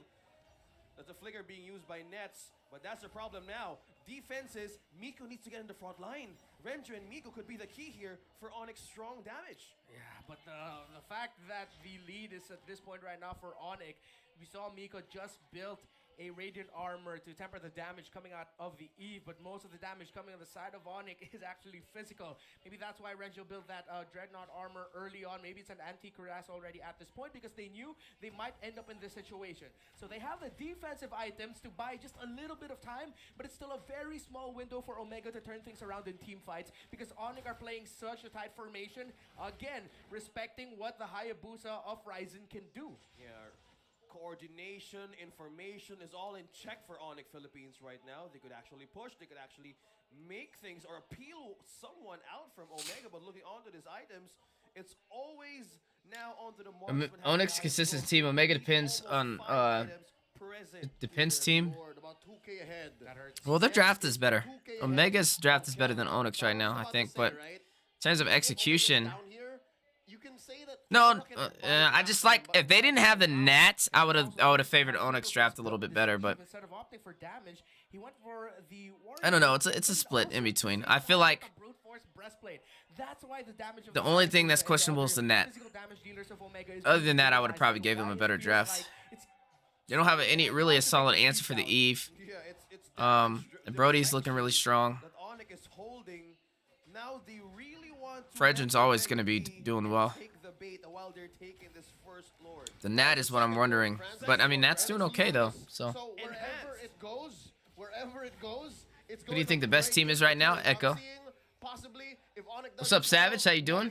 One inhibitor's gonna go. And Only Ona can give a fight to Echo at M4 tournament. I'm not sure. You think so? Well, they swept Blacklist, so there you go. That Nat's on fire. Another one by Nat is on fire. One being too deep for Omega. If that was for Vision, that wasn't worth it. Yeah. Yeah, not worth it at all. Although it looks like Ryzen will be able to return in time, but you just gave Onyx a little bit more gold. Not the fault of Ryzen, it just seems like it was more horrible timing. That the universe said, okay, let's put some Onyx members here as well at the same time as Ryzen. Now it looks like Onyx wants to give it a push against Smart Omega, who could actually make a pull or could make a setup. I'm looking for something here. Either Miko or Renjo, but how can he even get across Ryota or even Nets? Oh, look at Ryota. Oh, real world manipulation set in by Superfist. And a pull by Miko, but Ryota gets out of there. A split already set in by Renzo. Gets a grab on the Prince, donning light. Nets gets a push in. That's two inhibitors broken down. Renzo being brought to La La Land. Good night, showstopper. Shinsui gets the kill. Now it's a 4v5. Oh, they're not done. Ooh. Ryota taken down. Oh, okay, that's it. Keller got taken. Oh, that's game. This Nat is disgusting. That's game. They still have Brody. That's game. That's 100% game. Yeah.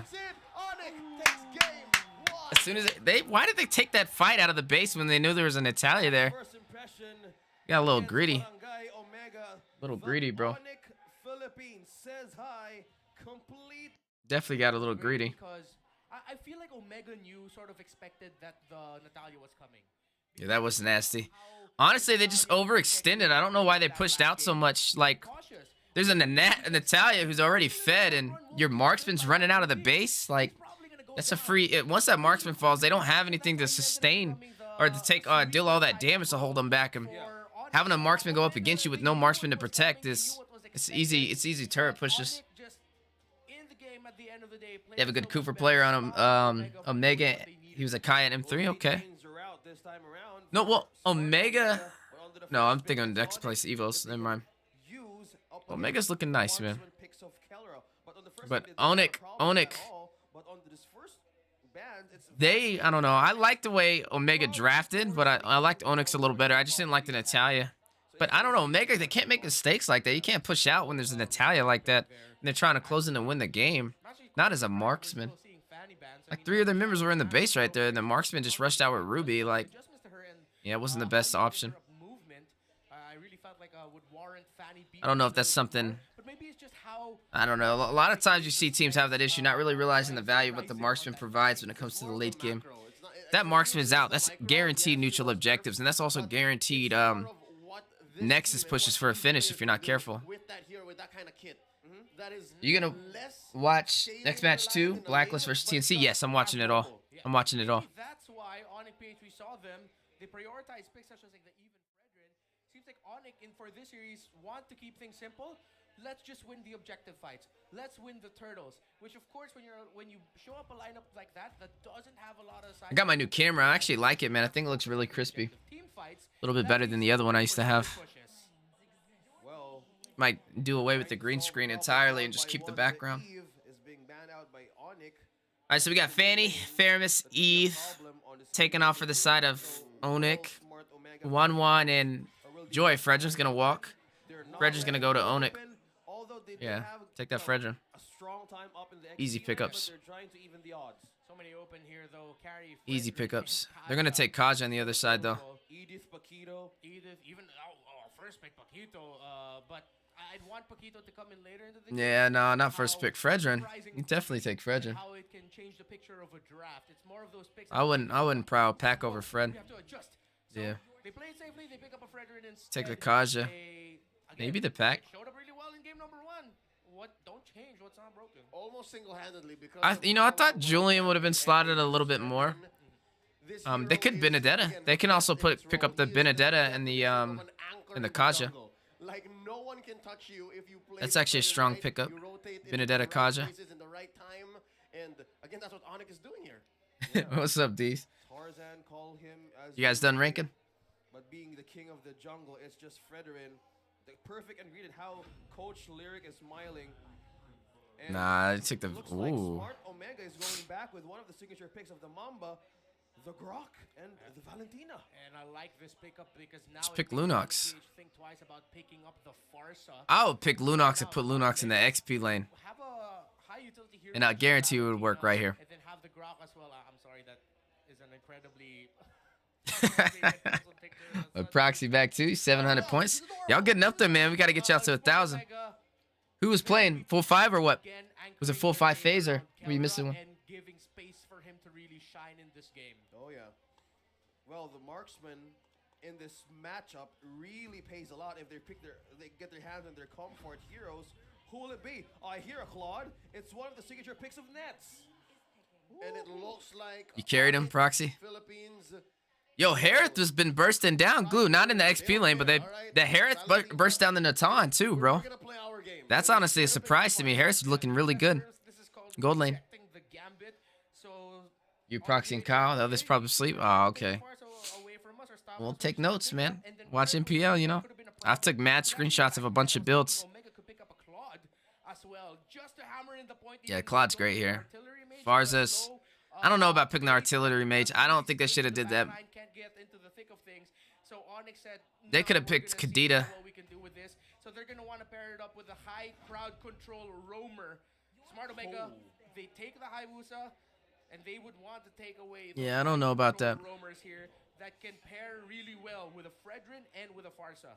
With this pick, Ryzen picks up the Hayabusa again, and with They coulda Nino took the has Kaja. Val Matter of up. fact. Will this solve the Nah, you backline can't take the problem Kaja 'cause early Val. on? That even there's no way of crossing the borderline. They're going to take Kaja if it's not banned out, though, for Omega. For sure. And now going into the second gonna be a phase, strong we see pick. Nico, very vocal with his coaches Pakbed and Etomax. All the while, just clear night and day. Here at Onyx, Coach Blasi and Coach Lyric's like, yeah, all right, that's the next pick. That's the next man. Following steps. 1, 2, 3. And that specific ban on the Natalia, it's not as aggressive as game 1, how the Natalia is expected to perform. It's just the presence of the Natalia around the map that bothers your head. Speaking of presence, though, in this game, I want to see Smart Omega try to consider flexing that Grok into the XP lane and then pick up something like a Matilda, actually. Just someone that can really bother this Farsa even more. No, they're going to pick Kaja. You up the tempo. Oh, no, Kaja was banned. Bit of sustainability to your team with the shields, but then at the same time, just one easy lock-in with the Matilda's not bad, but you got to keep in mind Esme's still available. Esme's a strong pick here. Immediately. An answer for problems. If Smart Omega goes to that route on their They go Matilda. I'm picking up Esme. ban, it's a Lapu Lapu. The XP lane is still being secured by the Barangay up against Onyx. Now this opens up. They still could slot a Diggy, depending on what they pick as their roam, so I think they're going to wait. They're not going to pick their roam now. Or it could be picked. Yeah. Esmeralda might be a little bit too early to show that if they go ahead pick that up now. Maybe it's No, it's not. Not if they pick Matilda, but I don't see they pick Matilda. The Esmeralda answers the Lapu Lapu these days, and with the Lapu out, I don't think Esmeralda's going to be dancing her way in the game too. But again, I am with you fellas, saying that we might not even be seeing XP laners just yet. Or there might be one. No. Omega. So You're not going to see the roam for the side of Omega. Not yet. They need to last pick that. Yeah, pick your marksman now. So again, this is gonna be a Claude. plus dive comp here. Who are they going to put up against Claude? They got early game. They need late game pressure. For the Filipina Savage, I would want to see them pick up a little bit more wave clear. Yes, it might be difficult to play the Beatrix with a Farsa around, but we have seen Harith gold lane show up again. Nah. Lunox in the gold lane may be something that Kelra already. Well, I said Lunox was a strong pick from the get-go. I don't know if it'll be Lunox against the Claude, though. Carry. Oh, We forgot Yeah. about that. it was still open. Yeah, carry. I was going to say, they definitely... I would expect more of a marksman there. In the second banning, in the second phase, yeah. Still there. I was Ruby. thinking about saying an They can't pick answer to you Diggy. about Airthel, but no, I forgot Yeah, about Diggy would be carry. bad here. Yep, and once known just for shredding tanks, now Kyrie just shreds everybody. What are you gonna That's how pick though strong for she your is, and escape. we were so Rome? surprised that I mean, she not was Rome, opening XP. here. The answer though from Onyx PH going to be all right. In this case, I don't know who goes into the XP lane. Yeah, It depends on what they pick. I'd say it's a great swerve. I'd say it's still the Fredrin in the jungle. Yeah, and it's good though because whatever Smart Teresa, though, I really was interested in that Teresa pick. Whoever will be a better matchup for the XP laner of Omega. The Teresa versus the glue was pretty nuts. I don't know about Teresa versus Rock though. Yeah, they're keeping their cards hidden still against Smart Omega. This opens up the last option to counter this. Yeah. Confused. This is gonna be Who would it be? Yeah, I'm Martis in the jungle. Bro, it's gonna be Martis jungle, Ruby, XP Fredrin. I don't know. It's probably gonna be Ruby tank. It's Jawhead. Jawhead. Okay. All right. How about Interesting. we just throw back? Just put the Jawhead in the roam and then give Renzio the Grok. That looks to be the case.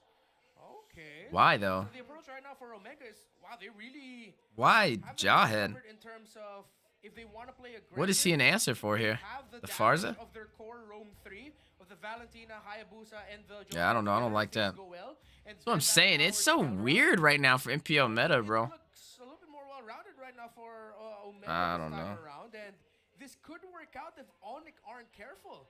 If they're not careful, Omega could potentially snowball. This is gonna be an interesting game.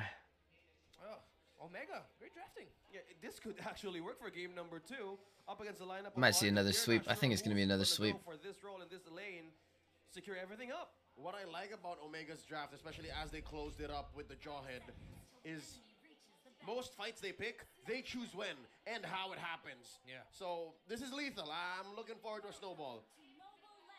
See if they get it. Let's see who's going to take game number 2. Will it be Onyx? Will Omega bouncing back? But Keller gets his hands on the carry. Let's not get it scary. Look at that speed. Both teams understand that they need to go fast. So given the vertical jungling, starting purple and orange respectively, they both get their own amount of leashing. Yeah, Miko going to be sticking a little bit more closer to Ryzen, trying to really up his speed with clearing, knowing that Sensui has. It's gonna be Fredrin versus Grok. Over that Hayabusa. Kekadu providing a lot of information right now though for Onyx, so it should help temper Omega's. I think Onyx has a stronger draft. Here. Oh, it's a jungle Martis. All right, so it's Ryota just holding it down, hunkering up top lane. Yup, XP lane Fredrin. We were expecting. Fredrin does have poke though, I would with the really piercing think it would strike. work more for a jungler. He has Against poke. Rock. He has poke. Yeah, still had a chance. He doesn't have to play close. I think they ended up shifting things around. He doesn't have to play close. He has piercing strike. To be able to fight from afar and clear the minions if he plays smart. Better secure the objectives. Yeah. Yeah, glad that you pointed that out because they need to also secure the part that early game advantage is in the hands of Omega. Without the presence of Natalia, they can either be aggressive. Yep. And that seems to be their plan here as they post up Ryzen and Miko here in the jungle, approaching the jungle. For Onyx, they know that the purple is going to be timing out soon, but we'll see Turtle first in about 10 seconds. Yeah, the members of Onyx have to be careful. 2 members of Omega have high and dry on them. One on Hayabusa and one on the Grok. They're gonna want to clump up a little bit more here and make sure no one is caught with their pants down individually. Yeah, first Turtle is up for the game. No setups or whatsoever yet for Onyx. Meanwhile, for Omega, Oh, check it out. It's a 3v2. Now a 4v4. And there's an ejector on to Ryota. He goes down first blood drawn. Ryzen secures a turtle. That's a clear win for the Barangay. opening up the second game. Clearly an advantage is now, and Onyx respects the fact that they're lacking that counter punish yet. But so far, it's in the first major objectives, they need to see if it's worth it or not. Yeah, quite ironic that we mentioned that. So it looks like teams aren't really worried about the glue no more. There's so much to burst it down. It's not really a problem. And give Omega their first blood? Well, it was the Fredrin. And this is what we were saying, right? Like Yeah. when Omega says, I want that target, or I want to commit this engagement, they will. So gank till you drop. I'm wondering when it's going to swing, though. Where's Onyx looking for that? Might be here. Too late on the ult. Stone dash Should have attack. ulted instantly. Thought about swings. and Should have Onyx- ulted instantly there. Onyx is looking opportunities to delay the up phasing. momentum of Omega while visiting camps and even onto the bottom lane. Is Keller the target right now? There's 3 members of Onyx. Oh, it's Miko pushing away 3 members of Onyx. Here comes Storm and Renzio. There's a pull-in and a dash. Here comes Super Prince. No ult though, but it's enough for Sinsui to decimate Ruby Rome is Miko. nuts. Onyx on the board now with 1 kill. Miko said, I want to throw someone. Onyx said, no, you're not. Just all the crowd control abilities changed one after the other. The moment Miko flickered in and tried to press that skill 2 again, he just couldn't get the toss off. Great response there by Onyx to counter. With the CC, the great amount of CC present on the side of Onyx, they can take down Omega's presence early game in any moment. But the mindset right now is for the push and give an advantage for Nets to build those items. Dear Lord, 4-man rotation from both teams, but it's Onyx who spent an ult and maybe a few seconds chipping away at that gold shield down bottom, giving them a small lead, about 150. Let's revisit again skill interactions between Ruby and the Jawhead. Miko knows he's going to go into this with a little bit of a disadvantage because Ruby is one of the heroes that can make Jawhead's life difficult. Oh, and there's the pull. Kekedot very low. Oh! Offended, and the answer by Ryzen. A shadow kill taken down Onyx tank, and they are a man down. It's a 4v5 here in the second turtle. That was a of crazy, the I'm game. offended. Gold laners separated from the engagement. An amazing pull by Omega. Dangerous positioning just committed right there. Openings right now for Omega. Oh, is that's Onyx Philippines risking this? They're not going to try to contest. Ryzen secures it. Shields abound. Onyx knows not to pick this fight. Great play there by Omega. And that's one of the X factors that we're going to watch out for here. Again, a Stone, this time on a Valentina. 2 ultimates she can go for. Either the I'm offended. Ooh, Blazing Duet going in. Gonna try and take out Keltra. Force it out the flicker. Battle mirror image over there from Nets to get back as well. But he is gonna have that battle spell in his favor. Still rocking with that Purify. That being said, You are gonna have that in his favor when Miko tries to rush in over there with that Jawhead. Not to mention the Grok with the wild charge. Right now, Stone has a feather there. that's the right ult. That's the right ult. One of the correct ults. So now Onyx will know that the ultimate of the Farsa is in the hands of Valentina, so they're going to be watching for that a little bit more. And they know now that they have 2 heroes to watch out for in terms of setup, the Jawhead and the Grok. Oh, Miko with the Gold conceal play puts him in this interesting bush. They're trapping Goes 3. for Ooh, one, lethal inject on injector. it, and that. They ram through him, trampling through the roamer of Onyx. Down he goes, Keldra very low. Oh, and the flicker misses that last blast. The salvo from the Federal Airstrike. The Savage lives. Onyx now ahead 1,000 gold. They want to get one more. Sensui survives. This opens up portals for Onyx to not take yet. The escape of Keller being in the ultimate clearly is getting more advantage. If you're a carry heading into mid-game, you're slowly being happy up against a Claude. Now Omega, though, even though they were able to get the kill there onto Kekadu's Ruby, pretty sure they were really gunning it for Nets and wanting to take him down. But with Nets being able to survive, get away just in time, actually he got to balance out the lane equilibrium of the bottom lane a little bit better for Onyx PH. So now the marksmen split and you see them in the top lane. Well, top lane, they have now changed lanes. Hayabusa or even Ryzen is trying to clear some. But now it's Omega playing the macro game. We were talking about it earlier, the control, but Miko here's all Miko conceal. with a conceal into the back line. Nets Ooh. injector, and that's enough to take down Onyx gold laner. Omega pushes top lane as well, barreling forward. 2K ahead. But Dang, Omega, as see? we say, Talk about Sensui micro. just goes quickly, taking this last turtle of the game. I'd say that's a trade. It's not a good trade, but it's what you can No, get. they're about to lose if to mid you're too. in a Claude heading into mid to late game, you don't want to have that death surround you. But the cross-map objective, well, it's 4-team economy, but into damage in smart Omega's hands, that could be really, really scary. Yeah, gentlemen, this is actually one of the tendencies of Smart Omega where they're willing to give up Yeah, they're doing a the really last good turn job. of the game to get a kill onto the enemy gold laner if they weren't able to take them down. Yeah, we're gonna watch Blacklist versus The lead of Kelra TNC a as little well. bit more. It's a level advantage, and I believe if we look at TNC's not bad. around a 500 to maybe even 1,000 gold lead for Kelra right now. I think we saw TNC go up against Against Omega, 2.3 Next Play Evos, right? The other day, yesterday, day 1. Next Play swept them though. Right onto a Jawhead or I'm pretty sure, yeah, because it was Echo Blacklist and there was TNC and Next Play Evos. They forced it out of Miko, but it was a good call to do that. Stone with an I'm offended of his own, and there's Kekedot doing the OG. Nets with the. They just can't hit the mark on Onik right now. disincentivizing a further. I thought they were engagement. they would have got the Oh, sweep. Onyx has firepower of their own, but not quite yet. Not while they're down 3K. They did not commit that feathered airstrike. Yeah, good call there by Onyx to do that, because if they did that, they knew Ryzen was just there right in the corner. Omega would have been more down to continue. Dang, that Ruby doesn't fight. have a No single one of them defensive was item Onyx built all the engaged. way. Two of them were low and had to go back. So Onyx, they just showed their presence. You already see Stopped Demon Hunter Ryzen and by Golden Omega. Staff built Oh, by Claude. speaking of, now they get one, but there's not enough damage. Again, they're currently outgunned. So they now know that, all right, let's not force it, because they couldn't kill Still, Renzo. Lake Plates was picked up Ultimate over there on by balance for the side of Onyx. Claude. Oh, injector onto Ryota. Kelra was waiting in the bushes. Down goes the XP laner. Support And now emblem on Jawhead. Omega can just rotate even Interesting. more. Lord coming in 10 seconds. Talking about map coverage and presence. Getting deadlier by the minute. Omega could actually make Prime this TNC run was season 9? and Okay. find themselves for a great push. Tier 1 turret of Onyx Yeah, is Jawhead about definitely has to some go, good push but they would right not. now. He's leading the way. If they would They're just beating want him to overall fight in ganks. against Omega. Oh, an injector by Miko as they Miko, man, this decimate dude is Tekken. nuts. And Ryzen 4-1 and with 2. all This is how you shadows, play Jawhead. pulling Lord even further away from Onyx. Out of their grasp, it's a 4v5. Omega knows this is theirs. They're going to Wow. score this first Lord, all the while keeping all of their turrets. Their map is theirs. That was fantastic target acquisition by Miko.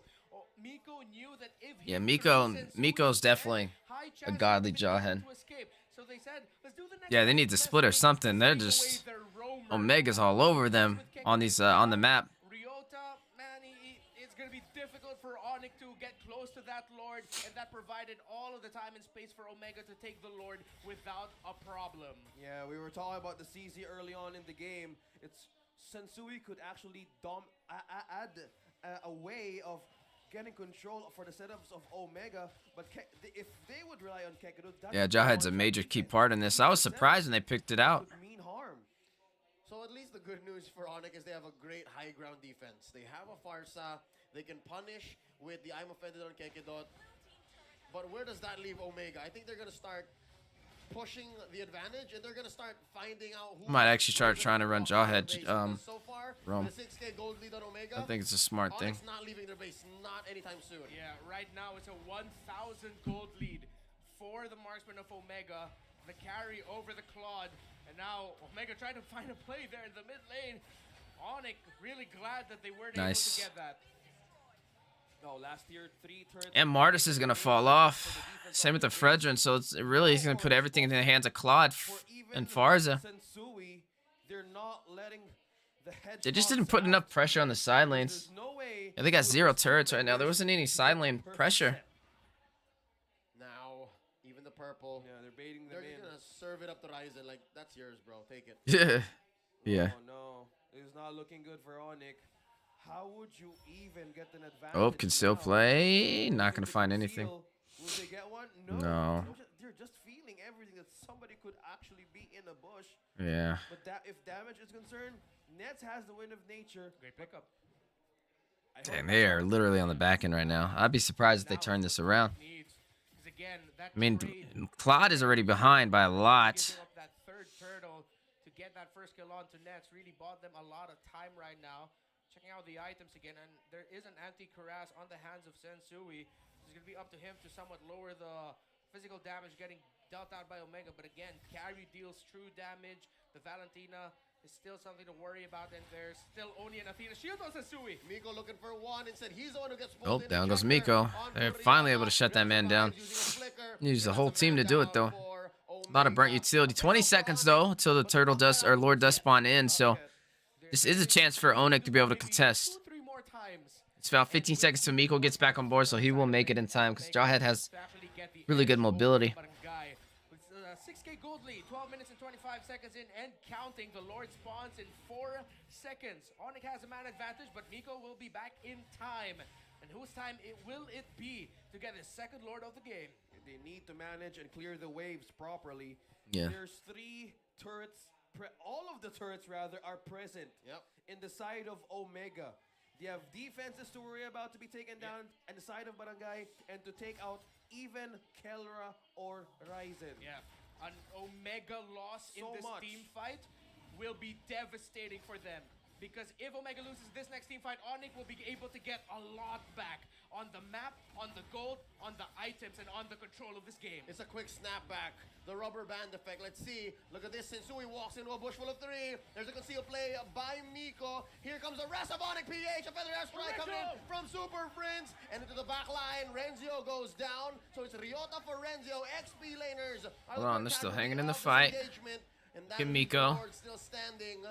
And Kelra nets the key players of both teams. Tried to bait out them skills. Did you see? Ryzen over there tried to bait it out with the quad shadow. Entry there by Nets, Slick. onto the back of Omega, stopped Omega from responding to helping out Miko, because again, Miko's attempt to throw a member of Onyx was stopped by all the crowd control of Onyx PH. Oh no, they're just going for the beeline on the Lord. Let's see. Oh, good still. And there's a knock up on the Lord. Good and still. Omega knows better than to force it. Onyx scores a major objective. All right, Onyx. And also, Onyx looking good. Flicker out of Stone. You can't copy one ultimate to get it for safety on the next one. Now this is good news for Onyx Philippines. Yeah, with Omega so reliant on Miko being able to get a toss and get a pick off to initiate a team fight, him being not able to get that first one, and even Onyx being able to land the kill, dealt a massive blow to Omega. Although, again, Hayabusa, Ryzen was such a massive threat to what Onyx wanted to do and get that Lord, but just Sensui was able to hold on in Retribution the Lord away just in time to ensure that Onyx will be able to find a way. Maybe it'll take some turrets off of this now, but look at Haya topside. They're going to be able to take mid though, which is great. It's going to open up the map. Showing off stickers. I don't know if they can get 2 though. Oh my god, did they get 2? Oh my gosh. They want to push, they're gonna get a push. Wow. Enhanced by this luminous Lord. And it's going Still back got a luminous through Lord. bottom lane. They've already pushed in all the way through mid and bottom. Top lane. They might as well just try and take an inhibitor at this point. I don't know if they can though. That being said, No, they're gonna Onyx shift back on the board. focus. We have a ball game. Yeah, the rubber band that you've mentioned with a snapback. Onyx Philippines, if they continue this discipline and holding this line, They got a proxy. Yeah, if they proxy in front. they would have a Yeah, chance that's for good. against Smart Omega. That was smart. One thing Omega should be looking at here that they can breathe a little bit. That they still have a bit of a small lead. Miko with the And toss. there's an ejector into Ryota. Feather strike. He obliges. Oh, Miko Miko's very dead. low. Oh, Martis missed him. Martis Martis missed him. He messed up. He messed up. He could have got a triple there. Mind you, it was Nets who fell for Onyx. Mortal It's Coils not didn't good hit. In terms of firepower, Onyx are outgunned. Omega forcing the Ooh, issue. Winter Truncheon, Winter suppression. Truncheon, a free- Ah! His man. And now it's just Ryota and Sensui left. Sensui, the All right. lower member Omega of looking Line. good. I was talking about it. That gold advantage they had right before that team fight happened. Ryzen picked up a Blade of Despair. Keller got to pick That's up a game. Spirit of Nature. Crucial item pickups by Omega. That's They might game. get the win here. Oh, They're knocking on the coming in. base. It's not enough. Sensui can't do it. Yeah, Omega that's takes game. us the game. 3. The first tiebreaker of the season. I know. It's been all Omega freaking quickly sweeps, bro. bounces back, talking about that carry back on Keller's hands. All sweeps. I'll be right back. Talk But about this is literally classic insane. Omega dramatic fashion. The first team that will force a game number 3 in MPL Philippines Season 11. In this series so far, time is a common theme between these two. And Omega just found the right time and the right call to secure the win, even with their backs against the wall. There was a play I think that we failed to mention, and it only made sense just now when Miko sacrificed himself for a flicker. He forced the flicker out of Onyx, and for what, 20 seconds?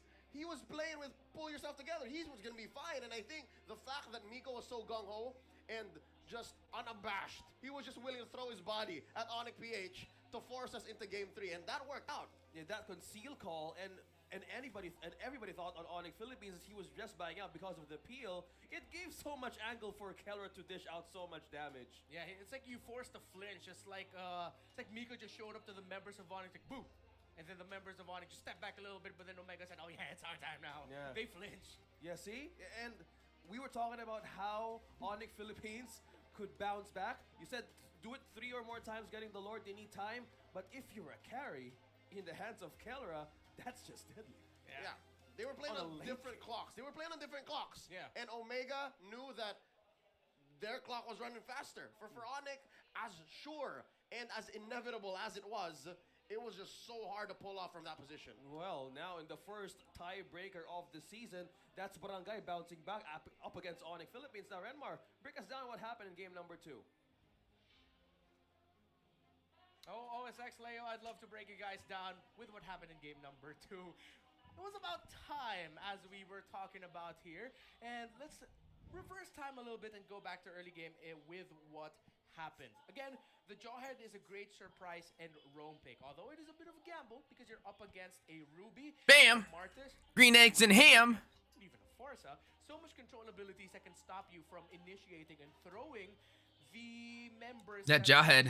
would want. That Jawhead was genius, bro. Said, you know what, I feel like Typical this build is too. Nothing really out of the ordinary. scrubs before them, as long as I'm I impressed. get into position first, and if you're a Very Jawhead that has the impressed. movement speed, So now I'm wondering if they're gonna go first pick carry or first pick Fred themselves. Maybe able to even it out. What else is left open? Fred. What am I doing day 3 tomorrow? Farsi and Eve. Yeah, those two. Tomorrow.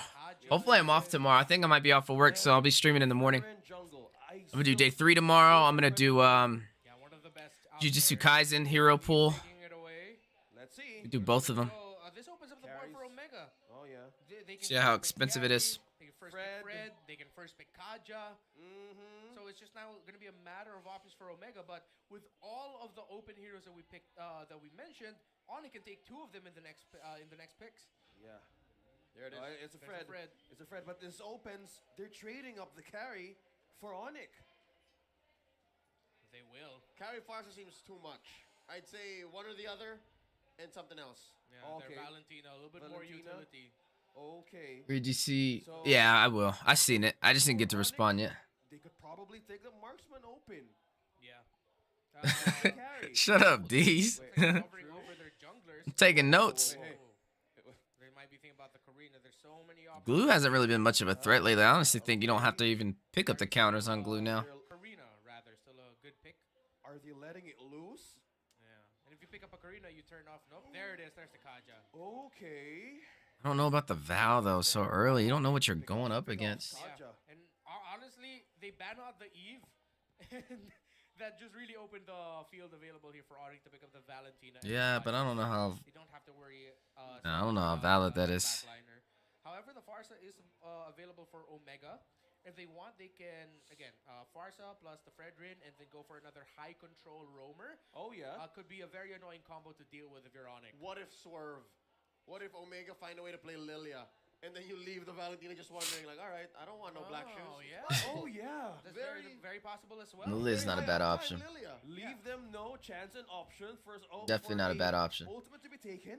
No. And they're going with the Kadits and the Ruby. Yeah. They need CC. I get it. Yeah, they need the crowd control. And with the Valentina and the Kaja wanting to get closer to their target, What was that? the best picks They said, let's get that off real quick. I don't know what picture they was showing. Breakers of our game Kadita? today. Oh, both of them, yeah. Yeah, the Ruby and Kadita combo. Great for lineups that are going up against strong dive comps. Because they Oh. will really break the momentum in team fights and engagements. So now, if you are Onyx, you would Interesting. need something to hold or soak up damage. You have magic.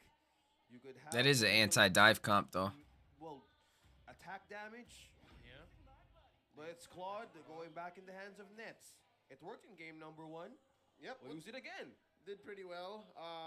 But going into game 3, I'm expecting them to ban out the Brody. Ban out the Brody or the carry, maybe both. Yeah, right now. Yeah. Yeah. Because that will be scary for Smart Omega if they get their hands. on Brody the and Carey. Yeah. Again, it's that scenario where with the Brody looks like a better ban, but would you really want to give up the carry? But if you give up the carry, what if they end up picking up like a Karina? And usually that's a tendency that we see to sort of balance out the potential snowball coming up with a Karina. burst coming in. Of course, Fredrin also has his burst. Once he unleashes, I pick up a Karina. if he gets enough I guess I can see it. Well then, They have too much CC for Karina. They're not gonna pick Karina. they ban away You the get eaten Karina alive side. by Fredrin, a Ruby, and a Kadita. Which makes sense, honestly, because of their counter does have a history of playing Melissa, and then at the same time, because of how much dive there is. from the Melissa? side of Omega, Melissa would have I don't paired know. up really well with just these 3 heroes alone on the side of Smart. Oh yeah. Depends on who their last two picks are. That out because Melissa could be a problem if they're really building around this Claude. And this just, I'm disappointed we don't get to see that new skin featuring Nobara Kukisagi from the hit anime Jujutsu Kaisen. Hey. Just today. All right, Man. it's out already. Oh man. We've seen Xavier. I wanted to see it. Picked. No, Yeah, haven't but seen the skin. No. he didn't use it. Oh, It that's wasn't. sad. Savior is Satoru Gojo. Oh yeah, right. Yep. Yeah, I was excited. I'm almost caught up though on MPL. I think MPL It's not impossible though. is it out tonight too? Rather, it's still also. I Might be don't out tonight. hold on. I'm not sure if it is. It actually is. Never mind. Both teams have their roamers and their mid laners. Still possible. Okay. Last ban. It's still the XP lane target here. Is It's MPL out Lapu-Lapu tonight? Targeting Renzio. Yeah, and the reason why we still constantly keep seeing Lapu Lapu bans right No, now. right? Is that good? He's that good, and Onyx PH are really No, it doesn't putting a look lot like of it. importance into Renjo's presence in the map. Yeah. Lapu Lapu, as we all know, Okay, one of the cool. fastest wave clears. Looks like it should be able to catch one of up the then. Fastest to roam around the map. They want to minimize that. But right now, looking at the lineup of Omega, they can honestly go ahead and pick up that XP lane Grok again. It would pair up really well with a Ruby, Fredrin, and the Kadita together. Yeah. Or maybe even swerve and surprise and pick up an Eden. So it's only on the weekends for the Philippines. XP lane, Paquito. And I wanna technically try. it's already Monday. Dive on the side of Omega that Onyx will have to choose which one they're gonna crowd control and stop. And you can't stop all of them. So I'll be able to watch day 3 tomorrow. Oh, okay. So Catch Renzio, up, XP lane ban. make the Now Jujutsu open Kaisen up skins, more and then probably get some ranking. Open on the table, Grok. Oh no, tomorrow's MLSA though, so we will be streaming MLSA. Block. Good Yeah. block. Also, What is that? Yeah. Screen. Is that D's? Captain. Yeah. See? So you have the Grok. This answers up Onyx problems, and also the lineup of Smart Omega is building. Carries open, Atlas is open. The Grok is not bad because he can hug the wall and stop all that We have CC. a roamer now for Smart Omega. Yeah. We're dwelling on the marksman. I'm with The the only marksman pick. I'm with the carrier or the Brody. They're both open. They're okay. Oh no. Yeah, actually, they have a lot. I wonder if they swerve and go for like a mage in the goal lane. But usually, when you see a lineup like this, you'd want to match it with a marksman, with Yep. physical damage. But I don't know. Harith might actually be okay, but it's gonna be really risky. That's just the case. Are they hoping Paquito that they won't still up. that it won't be picked? Yeah, Ronov is still Brody and going. Haya. Safe. Brody. Heidi and Haya and Heidi. Haya into Kaja? And you're up. And Claude is up. All right, Omega. Y'all look good on the last game, but with that, I'm scratching my head right there. What's up, Tice? There's so much. How you doing? Smart Omega can chase you down. And there's the Karina. Oh my God, there's too much CC for Karina. I think it was at that point that Coach Bluff and That Coach is said, horrible. What are you doing? Not that hot of a hero. We don't need to pick it this early, and that's good. That's good practice. Yeah. And it's how you reveal your cards slowly at the end of the draft. Now we're I don't know. complete I don't in feel game Karina was number 3. the best pick. Who is going to win this Way too much CC. It's gonna have to be match? Karina tank for sure. Kaka. Yeah, seeing I do have to Interesting. disagree with you a bit there, Leo. I feel like Karina's actually a really hot hero. Deals a lot of damage. Can spike up surprisingly. Not as hot as before, but still really hot in terms of the utility in game. He calling Leo out. You're right. I guess we did see Karina do well yesterday. Yeah. So that being said, I hope that it's played the right way. I hope we don't see Midnight just walk in here all. yeah, out of nowhere. Yeah. And Damage, just magic in the jungle. No, give me my demon slayers, please.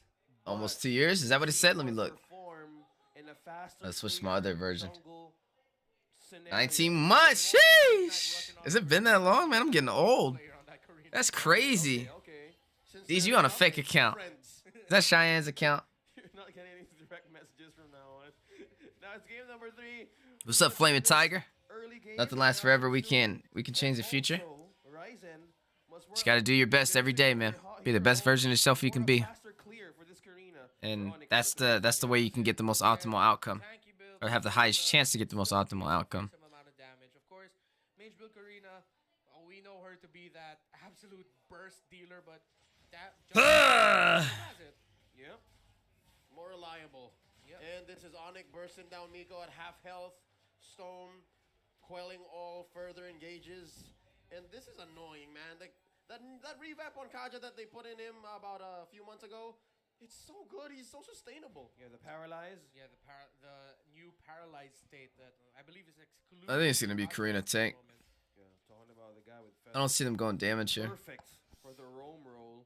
And if this would delay things a bit for Kelra's advantage, because this Brody could be a good counter for the heroes of Onyx, regardless how they escape.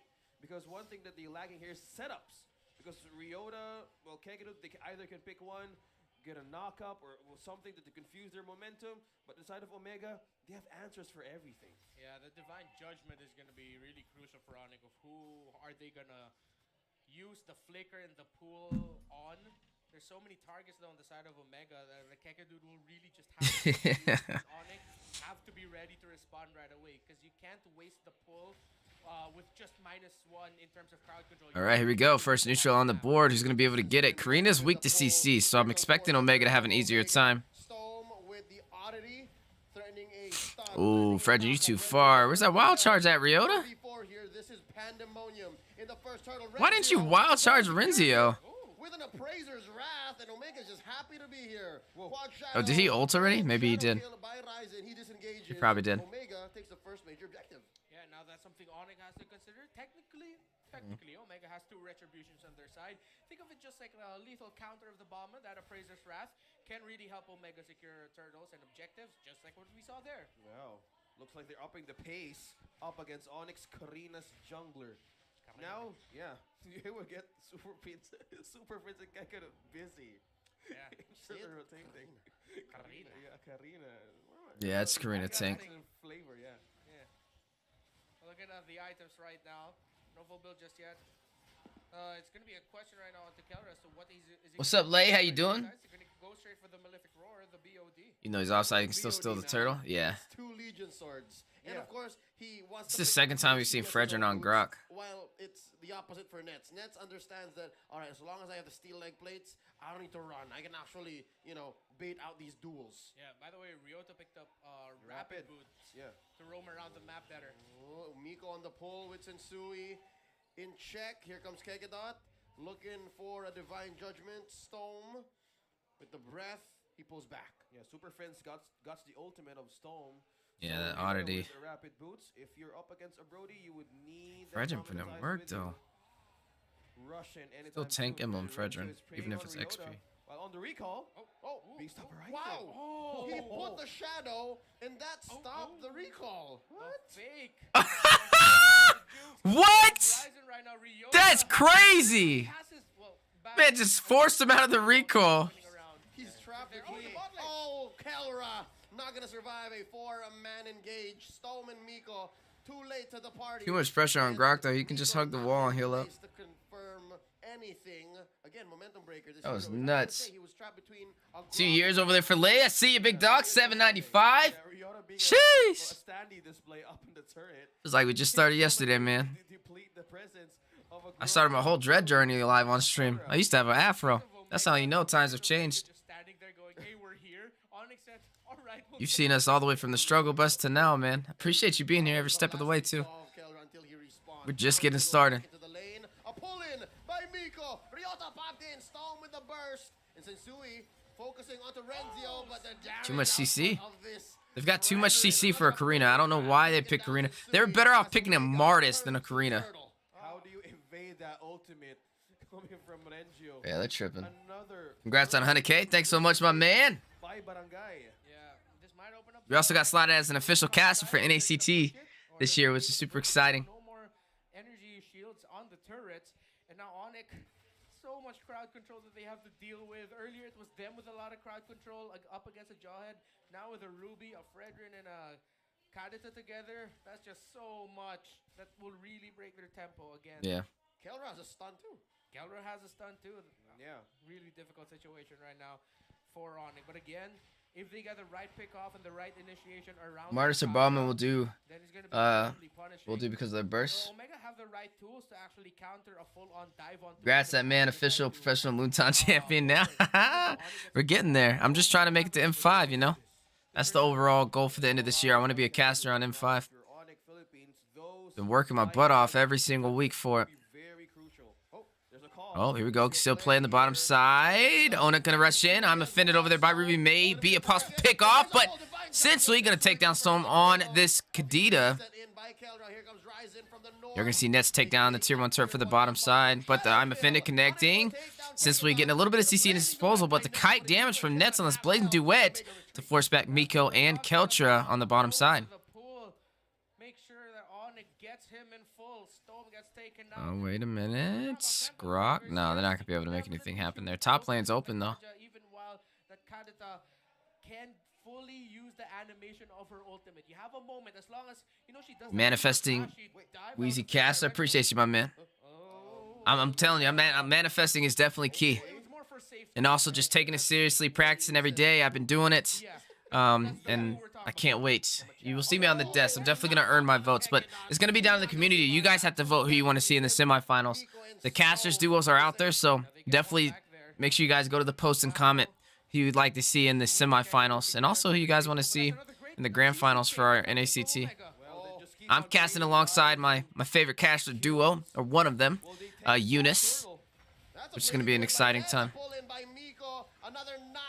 Ooh, Kelra going to take down Stephweezy. That's the jungler for the side of Onik, which means it's going to open up the opportunity for Omega to take this turtle, but it has been reset. Appraiser's Wrath unable to seal the deal. And that may give a chance for Onik to contest. Look at Ryota. Look at Kiki Dude. Funny names. Ring of Order going in there by Kaja, but they still have this Retribution. But the suppression! Super Friend's going to take down Renzio, and both Retributions being... No, that's going to be a Fredrin. They still have Retri. Oh my god, look at this. I forgot Fredrin's XP. Kelra's going to take it. For a second there, I could have sworn someone was going to go down, but Omega takes the third turtle. Dang, talk about a clash. By Onyx, they weren't able to get the job done completely. I know I get to go to my hometown, the Philippines, man. The motherland, right? Objectives, even though they're behind. We saw their Stone was actually about to get off that ultimate. What a pressure. Got 1 kill and a tower. Well deserved. You're carrying the MLSA along with Coach Rim and others. Even Moonton mods getting more involved in the community. Yeah, it's been amazing, man. Even karaoke night was pretty fun. I got to sneak in a little late, but that was even a crazy turnout. I love the community, man. To clear that wave. Now Onyx is looking and prying for a space here to pick off one. While the first tier turn is up, Ned's gonna break this down. Well, now it's still Onyx looking for opportunities and windows on how to get one. It seems like we just keep on trading. And That's a flip. Ooh, since we're gonna take down Stone. Oh, dang, look at that Appraiser's Wrath, though. He's gonna survive, but He's done. takes him down again. It's a 3-for-1 so far. Oh my god, these teams are fighting it out. Brody flickered out. Corrosive Strike. Oh, triple kill into the hands of Kelra. Wow. Wow, that Corrosive Strike in the heat of the moment for the stun and the turret to pick up the triple. Even though they lost that turret, that is a lot of kills into the hands of Brody, the battle twin. And you gotta watch out for him now. He's definitely online. He's gonna be dealing a lot of damage as we move into the mid game.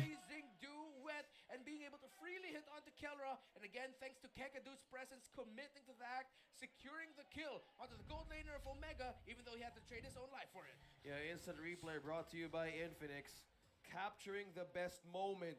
That's the boo from Ryota.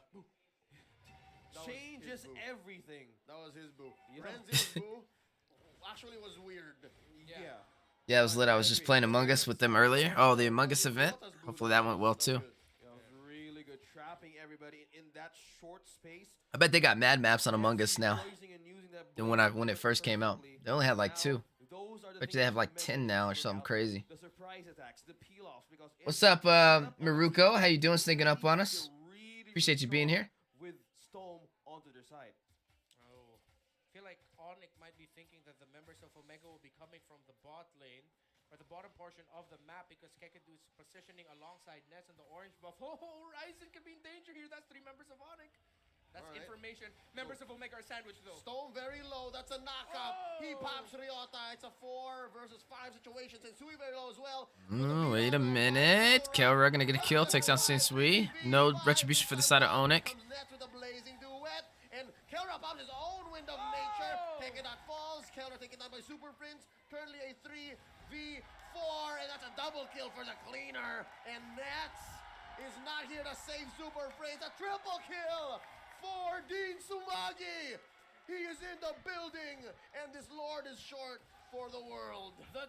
They don't have, like, CC is their problem, bro. Like, I don't... They got outdrafted. Yeah, they got outdrafted. It's all about my turn. There's some fire fights, though, I'm not going to lie. It's Ryzen. Both these teams definitely ought to clash it out, but they're at a weakness with all the CC they're going up against. You type Omega definitely leading the way with that. you suddenly win. Yeah. But Omega so far has been winning. Yeah. But anyways, No, you add one thing there. My turn still. Yeah. It was the Ryzen from game number 2 Hayabusa. Oh, right, Yeah, right, right, yeah, right, yeah, right. Now Omega with the Lord marching on there. Looks like he's been doing a lot of leg day, even though he's literally made out of water. Onyx, let's see how well they can defend this.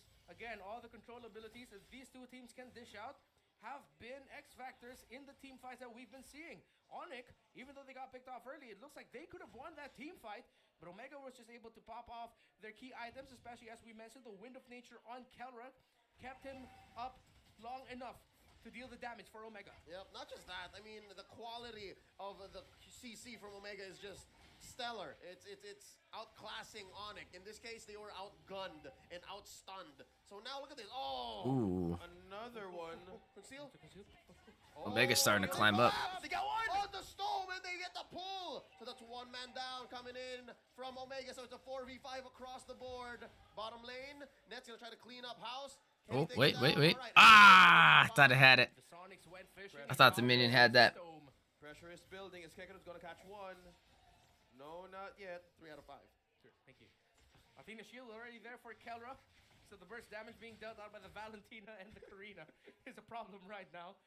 So defensive items on the board for Omega. Something tells me for Onyx to actually dig themselves out of this 4,000 gold deficit, they have to go for pickoffs, not big team fights. Yeah. That's where they're better. That's where they're actually winning. Because again, they picked off Stone that way. But if they go 5v5, oh lord, don't get me started. Yeah, Renzio and Miko are gonna have a field day. Yeah, it looks like Omega just do so well in extended team fights. The problem? You both said it. Yeah, it's All right. right. Yeah. You set us up for it. I'm Thank reading you. your mind. Yeah. Yeah, and if that pickoffs and peels work, Keller would have a hard time connecting that, even his passive, onto everybody. Because if they would commit for a full team fight with the damage and items right now with Karina and that Valentina, it could mean business. Cloud almost has his, There's 3 core tension items. there as these two I'm teams feeling it. just positioned around the mid lane. This Feels is- like we've seen this. We saw this yesterday. You see this all the time. I love this move. Ooh. They know. It's a 5v3 in the river because Stone and Ryzen are The in bottom side. lane. Yeah. But Onyx doesn't know that. So the question is, who's gonna pull the first boo? No, they're not. No, they're gonna doing it. peel off. They know that it's not worth it. At this point, Yeah. it's not worth it. Yeah, it's dangerous because there's Storm and there's Ryzen from down bottom that they could completely sandwich Onyx Philippines and burst them down. Yeah. So It's vision true. is not really working right now for Onyx. If they keep contesting this, I sense a split type potential coming out. Oh, I'm So- feeling it. It's the Marksman of Onyx. Like an wants air to conditioner? defend. Oh no, but the vision was shown Yeah. there. Activated. So Omega need to retreat, nice. fall back. Use of the magic sentry. Onyx, their position right now. Shades of Echo and how they position around RQ Hoshi in M4. Ooh, whoa! Conceal play, divine judgment, wild charge! The trifecta of combos. Kelra still able to escape with the cross strike and the flicker.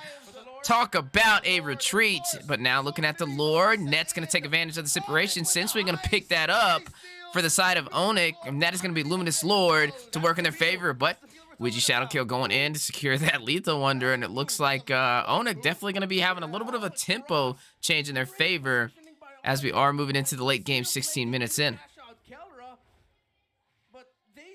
This is crazy. Oh, wait a minute, though. Being a little overly aggressive. Lord has not made his way on the bottom side yet. And since we're going to pick up a kill, takes out Renzio on the Fredrin. That XP lane with the tank emblem. But that is going to be one mirror off the board. Lord still making his way on the bottom side. Lanes are not synced, though. Look at Hayabusa rising on the top side with the split push, making the most out of this mobility. Is going to deny Onyx the triple syncage of lanes. But They are not going to let that stop them. Blazing Duet going in. Net's going to take down Kelra. Down goes Brody. And the Lord now making his way into the Nexus with a 4-man team of Onyx. You are seeing Kaja kind of delay Hayabusa. Ladies and gentlemen, Onyx is going to take down the Nexus and secure Game 3 for the series. Not today. Not today. Philippines says no. Our time is game number Onyx 3. time.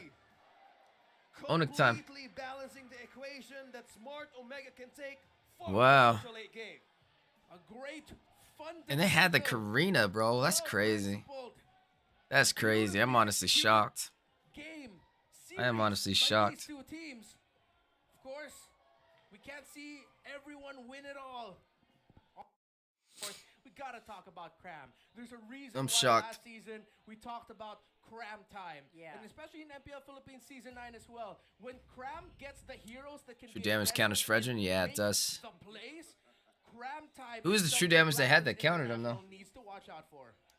Paramus over there by you, okay. Very much so, going also into possibilities of a Is that a strong? banned, Yeah, Valentina's right? banned out. Carries very much on the table here for both. They can still take glue. Now the possibility of the gold I think they did that so they gold don't take win glue from them. is very much out there. But with this first pick Pyramis coming in from Blacks International, courtesy of Master of the Basics and Dexstar.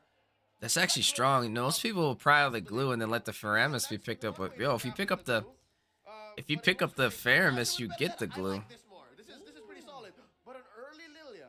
Yeah, and this is a Early Lilia that. All right, TNC, let's see what you got. It really was an early You're Lilia. welcome. You're welcome. Thank you for that. Lilia, by the way. Yeah, it's a glue earlier pick. In their history, TNC used this hero. Might not be the easiest, though. Yes, with their Lilia Lolita combo, and there's Haji on your screens. But yeah, Lolita might be an option here for TNC Pro Team. If Oh, was the that Haji? Faramis isn't gonna be going onto the hands of Omar. Why is he not playing? But it's true. I was trying Putting to test you in it. his Lolita place. and Lilia together works very well for TNC. Yeah, obviously Faramis still swappable between Oh My Venus. And UA, yeah. Cannot really take that route. Appreciate everybody tuning in. This is Blacklist now up against TNC. It's going to be an exciting game. For those who don't know, we have been selected as a caster for the NACT. Want to go ahead and show everybody the amazing duels that they have on the desk for the spring season. As you are looking at a strong desk for North America currently. We have Xena and Beth, who will be the hosts. Then we also have Ben Dunn Had It and Private Dancer. They are a casting duo.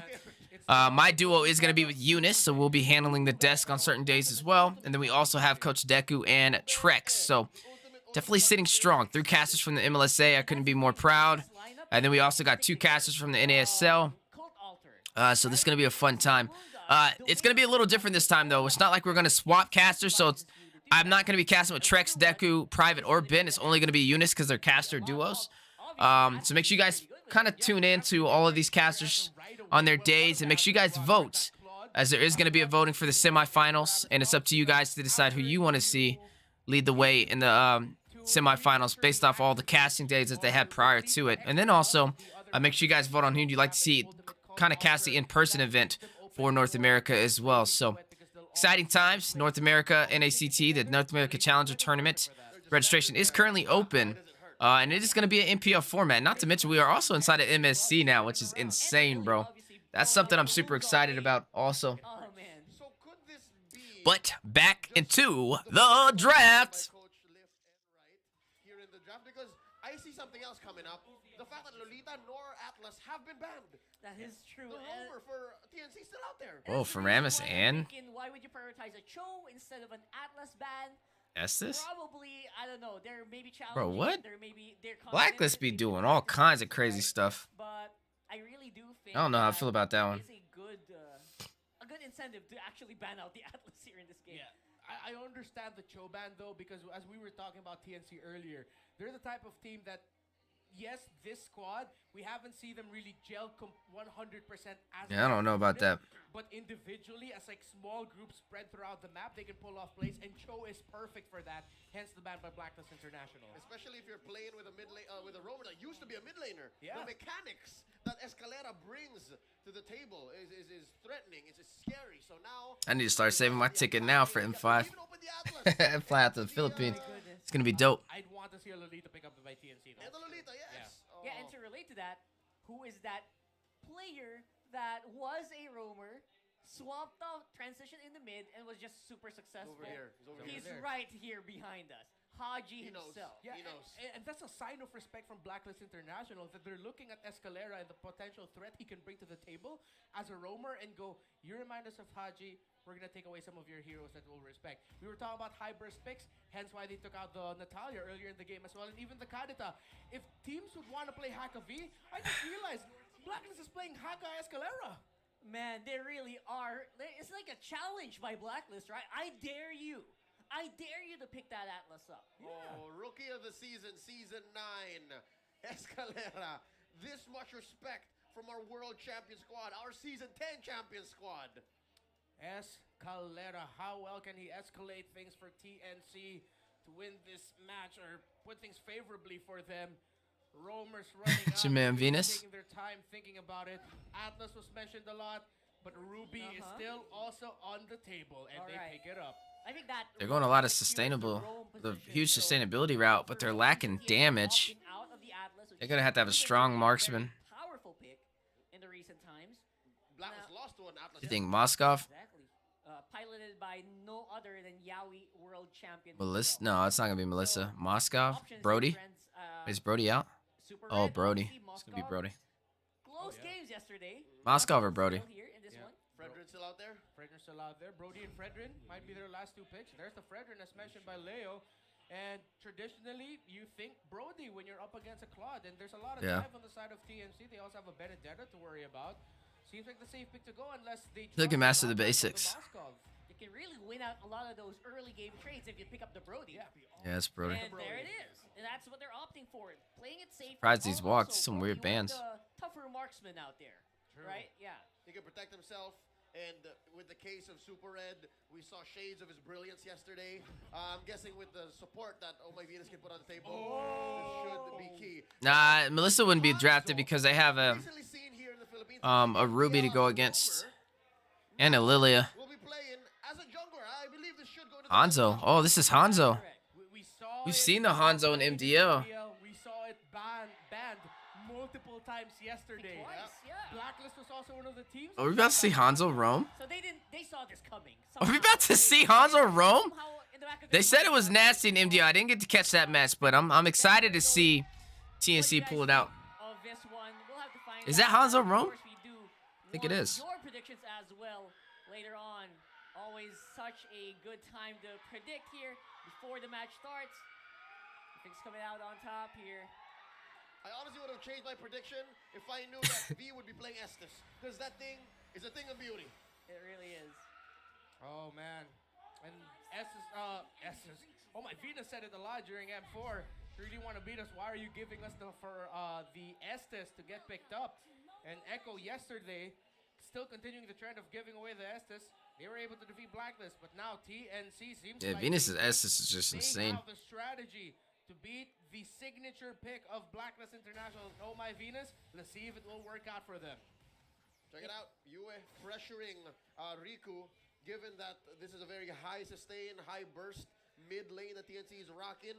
By the way, Oh My Venus, wearing jungle the Hanzo. Dominator skin. Oh yeah, I actually want to ask Oh My Venus. What do you think about this? Yeah, You know, Hanzo it's can better eat your than buffs, one. yeah. It does look sharper.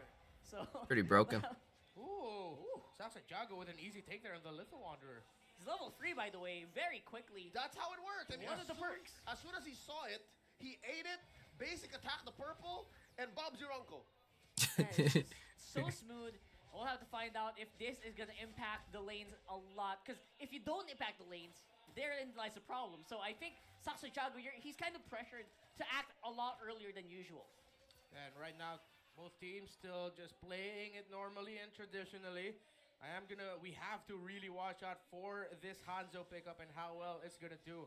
Yeah, it's not Last something time you we saw normally see. Hanzo in MPL Philippines might have been back season 7 or season 8. It's been a long time coming. Yeah, I think season 11, people have just Hanzo been back. recently rediscovering how good Hanzo is, Yeah. and they're able to master how difficult it is to play, especially if you are off form. But Saksa Jago seems to be very confident, and yeah. Close call. I mean, they went in deep up top. It's Cram about to get that same treatment. And he gets away, but only for a second more. First blood. They have nobody to get to Hanzo. Cram going down means Blacklist International will most likely get this turtle without a problem. Unless Saxa Jago will commit his ultimate to try and take it away. Blacklist taking it way too fast. Here comes Saxa. Oh, Renegade drop in, the greatest fighter. Lore, turtle secured rather by Wise, but that's not gonna help the Hitman live any longer. Called Alter set in Escalera, very low. Looking for another engage, but Oh My Venus keeps the rest of Blacks alive. Yeah, and as we mentioned, they really are incentivized to really just stick together. And that Cult Alter does wonders. It actually stopping, it's slowing down the Hanzo's play here by a very big amount. Yeah, and you saw there, Yue actually committing the pull. The Shadow Stampede from the Faramis to delay his entry just a little bit. Sasajago was able to get there in time, just wasn't able to be Wise in the Retribution battle. However, this is good for TNC because now they know that I don't know about the Loppy pick. Objectives without having to risk so much for it. That it might help them cross into the mid to the late game where they'll have the damage to face it. Escalera misses the flicker ball. That's a lot of utility burnt. But look at this pressure. Look at this presence by TNC. They have to answer Blacklist down bottom. And they catch Ninja Killer. Gets out with a BMI. Super Red almost taken down. The once known Yasuo. And Wise wants to take on Escalera. He's going to find his man. Helped by Yue. Secure the kill. Now it's 3v1. Wise. Yeah, they can be very aggressive. They got double heals. Cram dropping the electro final blow. Wise very low. There's not enough damage coming in from TNC. Kinjutsu. Pinnacle Ninja. Oh my god. That's nuts. Blacklist walks away. That is nuts. This SS just has so much sustain. If you combo it with the Cold Alter, this Bro. is the reason why Estes Literally has invincible. been being banned out against Blacklist. Yeah, right there. Not just M4, but for the long history of this version of Blacklist. Golly. And it's interesting that TNC, I wonder if it will get to the point. Man, dang, they're invincible. There's so much damage from the side of TNC that they can actually just withstand all the healing and still continue fighting after all the healing and sustain utilities of Blacklist International are gone. Yeah. Because right They have a now, lot of heals, but they don't have TNC is damage. struggling. Games like these are why you get permabanned Yeah. as a hero. Look at this, stranding the damage. Oh my Venus! Riku secures the kill after the Pinnacle Ninja by Sasha Jago was used to help take down the Queen. That's a man advantage for TNC, but they didn't move fast enough. Wise secures her second turtle. Sharp rotation there by Blacklist International, immediately responding to the threat at hand in the mid lane. TNC still has not secured the turtles. Let's see what this Hanzo does. That's what I'm keeping my eye on. We see a big team fight, but again, TNC doesn't need to go face Blacklist International head on, and they're playing it relatively safe. Still a very close game. No, I didn't get to do Jujutsu Kaisen skins yet. I'm gonna get them tomorrow. I'm gonna do a YouTube video on it as well. Yeah. Saksha lets out Numa, so reap the minions away, and they force out a Cult Alter. So I'm guessing this is part one of a long-term plan for TNC and team fights. Yeah, TNC seems to be very happy to just, bait out these plays. They're not minding the objectives as much. They want to force Blacklist to fight them head on. And basically, they do have a lot of firepower, especially on Demon Numa mode. So I don't blame them. Yeah, at some point, Ninja Killer will have to sacrifice his gold lane tower because, again, the tendency is at this point, there will be a dive onto the lane of the gold. Look at Saksha.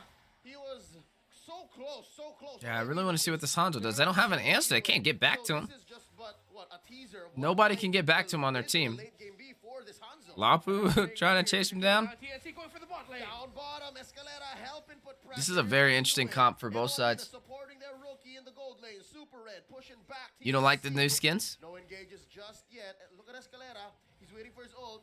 No flicker.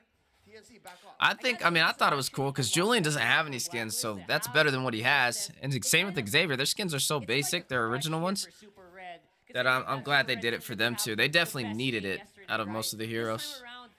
As long as Oh My Venus is nearby, right? Like he can play a little bit more risky. It's a crutch at best, an enabler Yin? at worst. Yeah, he needed a So skin you too. have They to all go needed to skins. the None of them had Black is winning. They're up skins. by Like even five. the skin they had looked the same as their original one. Slightly different, you know. TNC has kept it close. Let's see if they can get their first turn of the game, or will it be a third? Yin's already had a couple decent skins. He had an Emerald skin too. TNC are Not really doing sure their he try. needed They one, know they but can't. Renegade anchoring down mid as Wise takes the final turtle. I wish they would have given Martis a skin though. I want Martis needs a skin bad. A lineup like this from Blacklist. considering that they're One actually of these pretty good, days. even if they're grouped up. Yeah, it seems like Maybe they're like really do a good one-piece with skin and counter give the way Zoro. they're playing. They're trying to Zoro get Marta the skin. see here with That the would be Ninja sick. losing it out with Renegade in the mid lane. Or Martis' And Zoro that's just skin. what we'll see. Ninja Killer loses his That's what I life want to right see. there. Renegade, will he lose his life? No. Oh, Renegade seems like ready to Luffy fight could be back Kufra. right there. And Wise kind of playing a little bit with fire here alongside US. Seems like very confident. I just realized when you look at the lineup of TNC, they're not really just like a Faramis or Estes, but they have individual abilities for second chances in team fights. Like He makes resets for their own heroes. That they can Usopp a take. marksman. Redemption. That'd be pretty pretty dope. That's interesting. Is that a trademark So, now? so Is a lot of room for error, I guess. Yeah, a lot of room of error, exactly. It's a very forgiving lineup on the side of TNC. And they can keep playing like Zoro this probably over and over. Saber. I would rather it be Martis. Martis carries two swords as well. As this game goes on, we're I'd rather it be Martis because I mean Martis has more combos than Saber. Saber has a one orbital blades and then he has the triple sweep, which is a one-click skill. Martis has a lot more combos that would look better with the skin. I feel like we wasted on Saber. Yeah, Cooper or Badang. Badang would be great too because you can extend your arm. Top and bottom, getting worked on by Ninja Killer and Cram. I have to say, are you guys noticing how resilient this lineup is? Not just because of the SS, right? Renegade Imagine himself played that a on Luffy zone, Franco and he with just the iron hook. did You that all just with mechanics. reach out and grab him. That's what we were talking about. And pull That's him what back. We were setting up earlier about the Hitman with the things that they were doing, but the counter of TNC was tremendous as well. Their signature, at this point, honestly, double pincer maneuver in the side lanes. Yeah, I would love Opening up to the see rest of the Martis map, get a even skin. though They lost double in the mid lane. I It's think that's actually- worth it. Yeah, it is actually worth it. Yeah, it'd be right? nice. It's pretty smart, and TNC also kind of adapting. I think Cooper would be better though for Luffy because Cooper's magic ball could be one of Luffy's gears. Like when you know how he like hops in one of his gears. Well, here's a pull-in by Escalera, forcing That'd be out pretty from dope. Alter from UN. I think that Wise. Sasha gets the kill. Blazing the way coming in from. Yeah, Blacklist is lacking damage. They have sustainability. They're lacking damage. No more extra chances. Oh! Oh! Super red! Escalera, we're Now I see why they put him in and took out Oheb. Golly! Takes down the queen. Now it's him versus I was UN. waiting for him to have his moment. I was waiting for him to have his moment. They're still going. Here comes Hitman. Graham is going to sacrifice himself. Fakes it out. Whoa! Out. Oh! Not today, says Blacklist rookie as Super red again! Barely breathing down. Slick Is he Rick. gonna go down? Is he gonna go to the tower? Man just my got 3 goodness, that was a kills. Great trade-off. And so far, though, Blacklist seems to have still gotten at least a fair trade in that last engage. The Lord, who's gonna get this Lord, is the first one of the game. Pretty close. Oh, look at this. Renegade in trouble. Gets caught out by Saksha's. Look at that sustainability. Golly. Ooh, good land shaker. But it was all just a distraction. As Wise takes the Lord. Yeah, I don't know why they're chasing Lopper that hard. Is feeling it. Down goes Saksha as well. It's Bro, a Super double Red kill. is nuts right now. He's on fire. He ran out of time. Golly. That's unfortunate. Spent a little bit too long. Where is there. Oheb? Ended up getting closer to the fight than he would have liked. And just like that, Blacklist in control. You've talked about resilience, Rockhard. Both teams showing a lot of resilience. And despite the Lord being resilient on its own, Bro. now Wise holds the most Lord secured kills in MPL PH's history with 160. Dang. Milestones being Crazy. broken here in our 11th season, I have to say. Yeah, they focused everything on Lapu. That was dumb. Why did they focus on Lapu instead of focusing on the objective? He deserves it. That's just a Philippine metaphor, yeah. Lapu, who's just getting all his HP back because he has minions right by him. Kinda dumb. Yeah. You should have focused that on the back line, if anything. And a Lord, and now the map is wide open for Blacklist. TNC looking for an answer. Oh, look at this, a pull-in by Escalera, forcing out a cold altar. Here comes Ninja Killer with a blazing duet. Ooh. Ninja Killer falls though, it's Renegade. Super Red with a godlike kill. It's a double, Riku falls as well. Dang! Ooh! Saksha, Okay. the only casualty This might be the best match of the day. Taken down by Cram, and now the hit. Watch mid lane, mid lane, mid lane, mid lane. Blacklist, split push, mid lane. Oh, that's dirty. That's crazy. This is looking, Oh, Renegade takes out Cram. You Wait, just Claude's gonna gotta- rush in Blazing Duet. Not gotta enough give it time. to the Hitman. He knows how to play. He knows how to get things done. Wait, And wait, wait, wait, wait, wait, wait. Oh! Bro! Talk about some defense! With the miracle pull. Oh my God! What is going on right now? This is fire! Up on the play. Just when they get wiped out, they got back. Bro, what? To take out 3 members of Blacklist, and now they're gonna try and take down towers. That's crazy. I have so many questions for that play, but it was That's crazy. really, really close. And I can't really blame him for trying, but because of that, TNC looks like they are gonna do some map control of their own. Oh, they're gonna have Yo, control of the map. they sold. They could have had that. Down the 2 inhibitors left. Meanwhile, 1 base turret. He's in MDL reserve lineup, resting. Oh, is that what he's doing? Man, he's tripping. He's tripping. I gotta always take pictures of these items. Over the cloud of TNC, but as we've seen, Ninja Killer's damage is there. It's just the timing right now for TNC of when they engage and when they dish out all. Rizzo, you like the new camera? They dish it out at the wrong time. I just plugged it up for the first time today. Through it yet again and fight against TNC. So far, the fundamentals TNC are. Oh, Edwards on break. They're not out. They're just on break. Okay, I was wondering what was going on. Form is a lot better compared to yesterday. I can say that as much. Super Red trying to take Oheb's position. He's looking strong right now. He wasn't looking that good the rest of these matches, though. This is the best match I've seen him run. The other ones were kind of not that impressive. Immediately, and there's no way they're going to steal this Lord. Blacklist walks away with a major objective. Can TNC force the issue? There's a pull onto the Queen. All blazing the wet by Ninja Killer. Force the BMI back out. Down goes Escalera. Goes Super Red again. Ninja Killer very low. Another bravest fighter by Renegade. Look at the back line. Super Red almost got a few there. Now Cram in trouble. At least they got Claude still. Super Red. TNC suffers 2 in that clash. At least they got Claude. They don't have lane sync, though. Can they defend this yet again? Can they show off their resilience? This will be a tough one for them.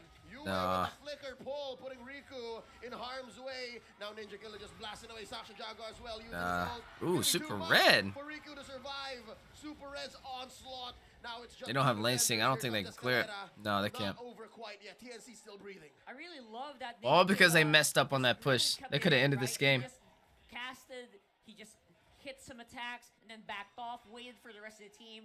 Resilience and patience shown by TNC here. There's a pull by Escalera. This Hanzo was not impressive at all. I didn't see nothing fancy about him. Forces a flicker out from several members.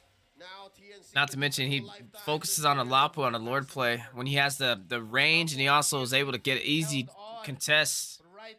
But instead he tries to chase people instead of going for a retribution. I'm not understanding that either. TNC seems like Blacklist International have completely recalibrated their game to just counter TNC over and over again. Yeah, I think we found where Blacklist is more comfortable here. This lineup, it's definitely a good match, though. Definitely a good match. And it's working out in so much in their favor, even though sometimes they would slip up a little bit, even though TNC capitalizes sometimes. I mean, Blacklist just knows how to bounce back in those small errors. Oh, man. Blacklist. Yes, sir. Super clear. Seems like the sustain I was wondering already if my internet was better. Oh, I'd appreciate it. I wanted to make sure it looked clear. Also, kudos to this young man, Super Red. After a difficult day number 1, with an 11-1-2 TNC hasn't won a single game. Neither has Blacklist. Neither of these teams has won a single game in MDL or MPL so far. This will be their first win. He is having a super game. It is a super game. That was They both got swept. And it's impressive, even though the team fights get so scrappy. Echo's undefeated right now. Red seems to be always in a place where he is safe. His positioning in this game has been on point. Yeah, a night and day performance for this young man. That's awareness. That's just understanding of what your team needs. And If he played more objectives, you think he could have played more comfortable? Yeah, I think so too. He didn't take advantage of what the Hanzo provided, and then, at that point, I don't even understand why you're picking him. Ooh. Did you see that last blade or the last of the torn apart memories? It reached Hanzo's body. I think it was a bug. Wait, can still play though. Hold on. It's luminous, but not evolved. So still possibly game ending. But if TNC plays this right, they still could be in this. Now Cram buying time in mid. Yeah, Cram's trying to get something done. At this point, TNC, they can go for like a pincer-like maneuver Yep. with Cram in the back. They're trying it, but Cram has to be careful. Really needs the time of century. DJ in the back. There you go, Hanzo. Wow. He goes for the fight again, bro! The Lord is so... Look at Cram, but Wise is gonna secure it nonetheless. All This five Hanzo's members fired. Of Blacklist collapsing down on the Cram in its escalator, trying to find something there. Guess This who has Hanzo's the fired. Now it's his turn to pop a super red, confirms a double kill, and it's a 3. I watched Brim versus Echo already. Lord marching in. That was the Seconds from now. first match Ooh, today. Hanzo finds you Echo in got a two sweep deep. again on him. A little bit too deep. Oh, no, they didn't get a sweep. They took it to game 3. Right? No, they didn't. It was a sweep. Echo got a sweep. Yeah. Quickly because of his passive. Echo hasn't lost yet, but it was good. Just like that, 5v3. Honestly, I liked Brin's drafts, but Echo just better at Kinda execution. walking on the mid. Now it's gonna be a question whether or not TNC will have enough clear. Lilia is up. The Claude is up. Cram This in 3. could be close. This Hanzo is selling, bro. Not even going for the lore. Like, what is he focusing on? Oh, Blazing Duet. Oh, winning a nature. But, no, that's game. Helping them sustain and stay long enough to take down Golly. game 1. And there you go. It's a good game, but honestly, Hanzo's the reason they lost. Hanzo was just absolutely not knowing what to focus on. That man was lost in the sauce on objectives. Prior to game number 1, you rarely see Lost in the sauce on Now, here's the objectives. thing, though. Blacklist has been preparing for the longest time. for Ban out that situations Estes. like Don't let SS, that walk again. And the Diggy get banned out.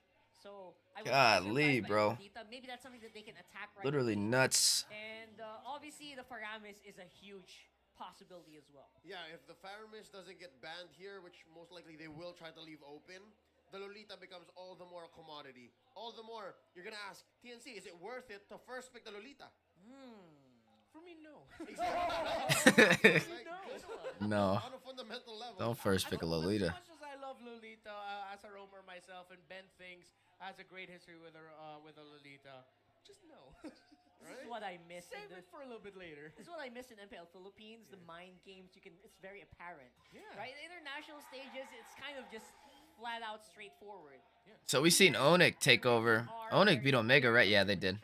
Even a first pick Franco would have been worth 2-1. it, right? But Blacklist understands. They know that this is the line we're treading. This is Fredger. where we are now. So what is I'm taking the worth Fredger it here for sure. Coach Wright and Coach Lift to trade. This is a first pick. This is very hard. It's happening, folks. It's Coach Lift on the left and Coach Wright Oh on the my right. god, you're right. It's poetic.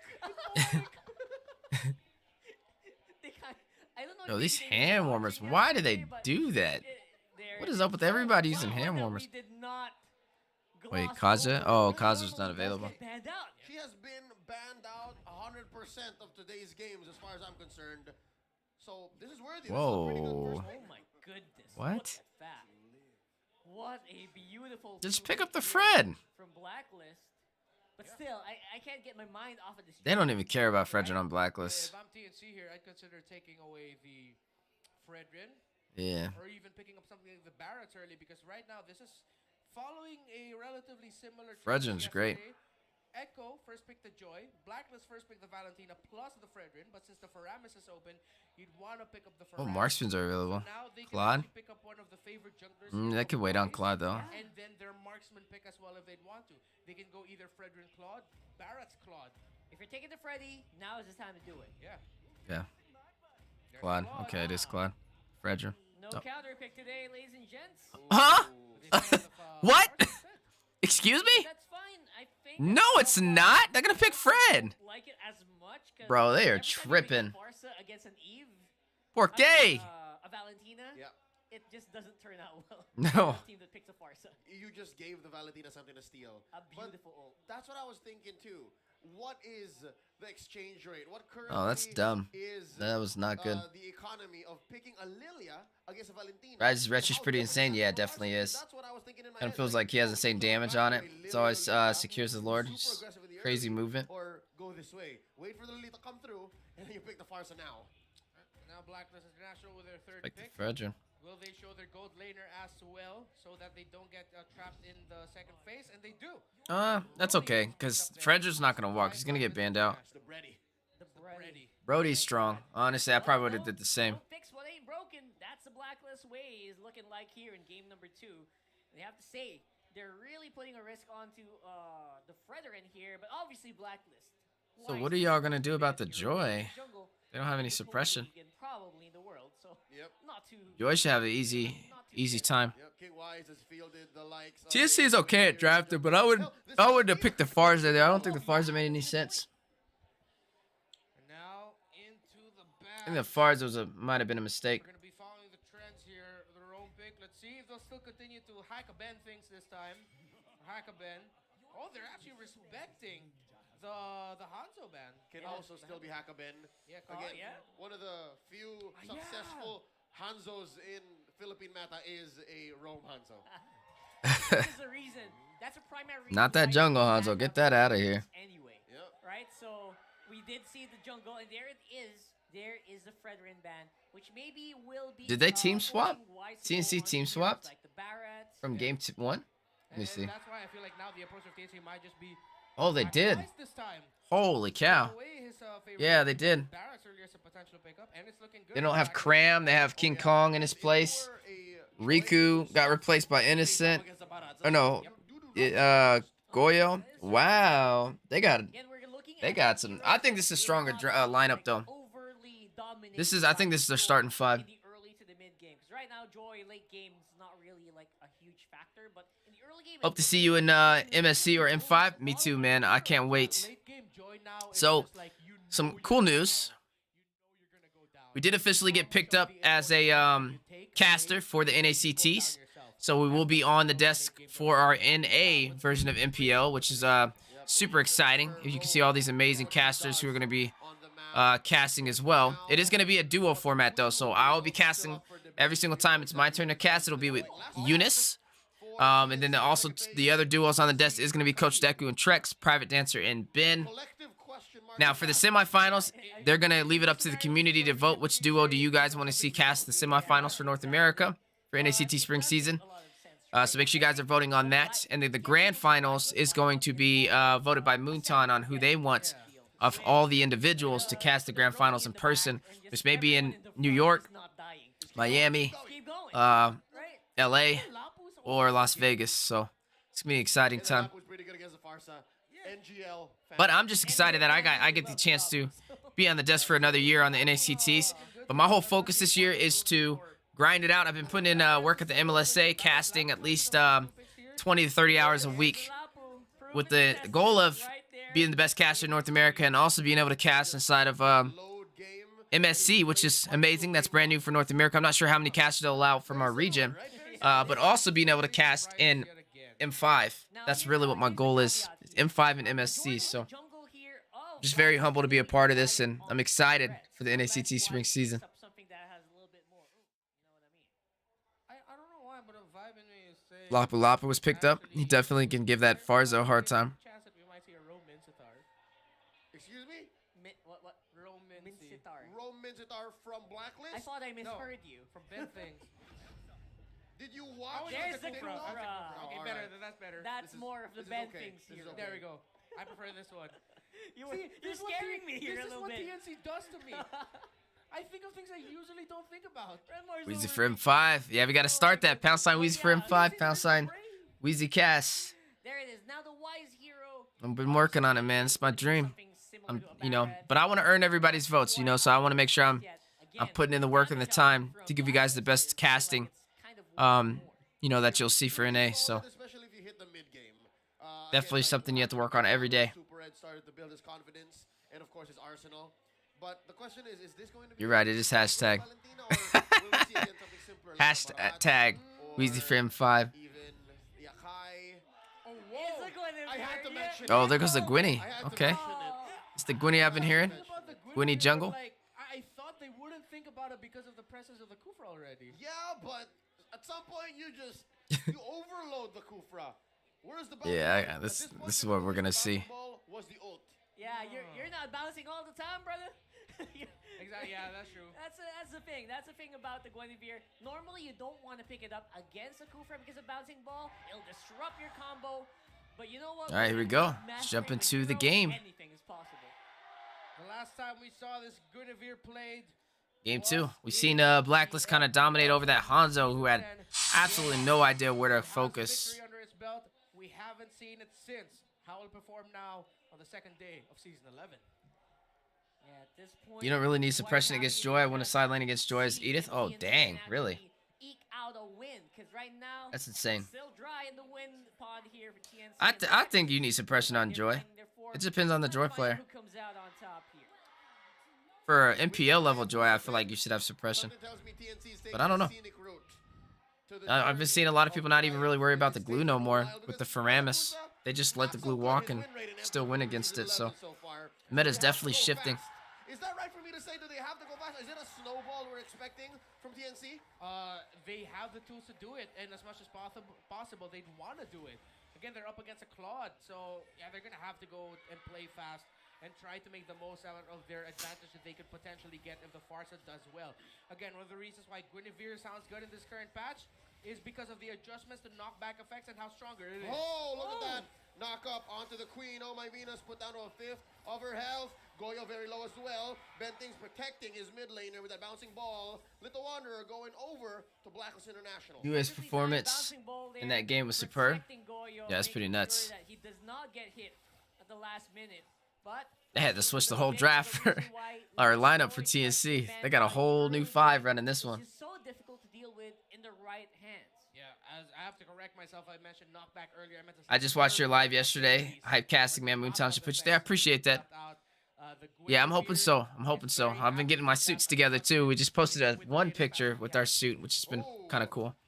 Looks like I'm prepping for it. really want to get that early game kill there. And there's Ooh, a violent Requiem Gwynny. putting Bentings in harm's way, very low, but he will survive. Bentings lives. That's what we're talking about. You saw there, Hesu trying to go after Eve, though. Oh, And he's here it deep. is. He's deep. Renegade, the hitman, finds him. Pops the vengeance and the flicker from the Lapu Lapu. Oh, I guess we ain't worried about Joy. Blacklist International. Guess we ain't worried about Joy no more. The Hitman just having a field day in his first day back here in season 11. Well, I feel like even with Joy glue being nerfed, like putting the Faramis on him would be even better, you know? Putting suppression on Eve or Joy would be. Joy didn't get nerfed, right? Yeah, Joy didn't get nerfed. It was just glue. At the end of the cast of the Violet Requiem of the Guinevere, we'd have time to get away. But now that there's a momentary stun, you saw that even after the end of the Violet Requiem, Bentings couldn't move. Yeah, that was big. In these fights where everyone just has so much control of their heroes, small things like that actually are the biggest difference makers in these fights. I agree with that. And here's what I'm looking at. Interestingly, again, I really see it. I want to see how this Gwynny works. This is Guinevere jungle emblem. Not something I've seen, but I've heard about it. So I'm excited to take notes on this as Wise picked that up. Yeah, that's a good question. I definitely trust Wise doing this more than King Kong. But no, King Kong's not a bad jungler. There are other jungler though on TNC. I'm not really a fan of that guy. I guess it just looks weird because they were level 3 at I'm that glad they time. swapped the roster for the second match. I think they definitely needed that. Will Wise catch Goyo? Answers no. Also, something interesting to note, Goyo is rocking a flicker, not a purify. That's trouble. That could be trouble later on. Yeah, and there's a lot of flickers and control on the side of Blacklist International that they're not going to hesitate to utilize their flickers just so that they can stop Goyo and that Farsa. And earlier, Leo, you asked me, does TNC need to play fast? Right now, they can't play fast. Blacklist International isn't giving TNC any opportunity to do so. They want to, but they can't. Yeah, exactly. Yeah, at this point, just have to ask, how long can TNC actually hold up against this lineup here that has just so much? I mean, you just have to keep your eyes open 24/7. You miss out once, and that is trouble for you. Oh, Yue bursting Goyo. Oh, this is Tank Gwynny. There's no Cursed there. helmet. On Bentings catches Going for the three. Molten Essence. With that ult, forcing out a cult altar. Here comes the bouncing ball, going away. And King Kong, quad shadow out. No dice. Yeah, they still don't have the damage just yet. Goyo's feathered airstrike wasn't up.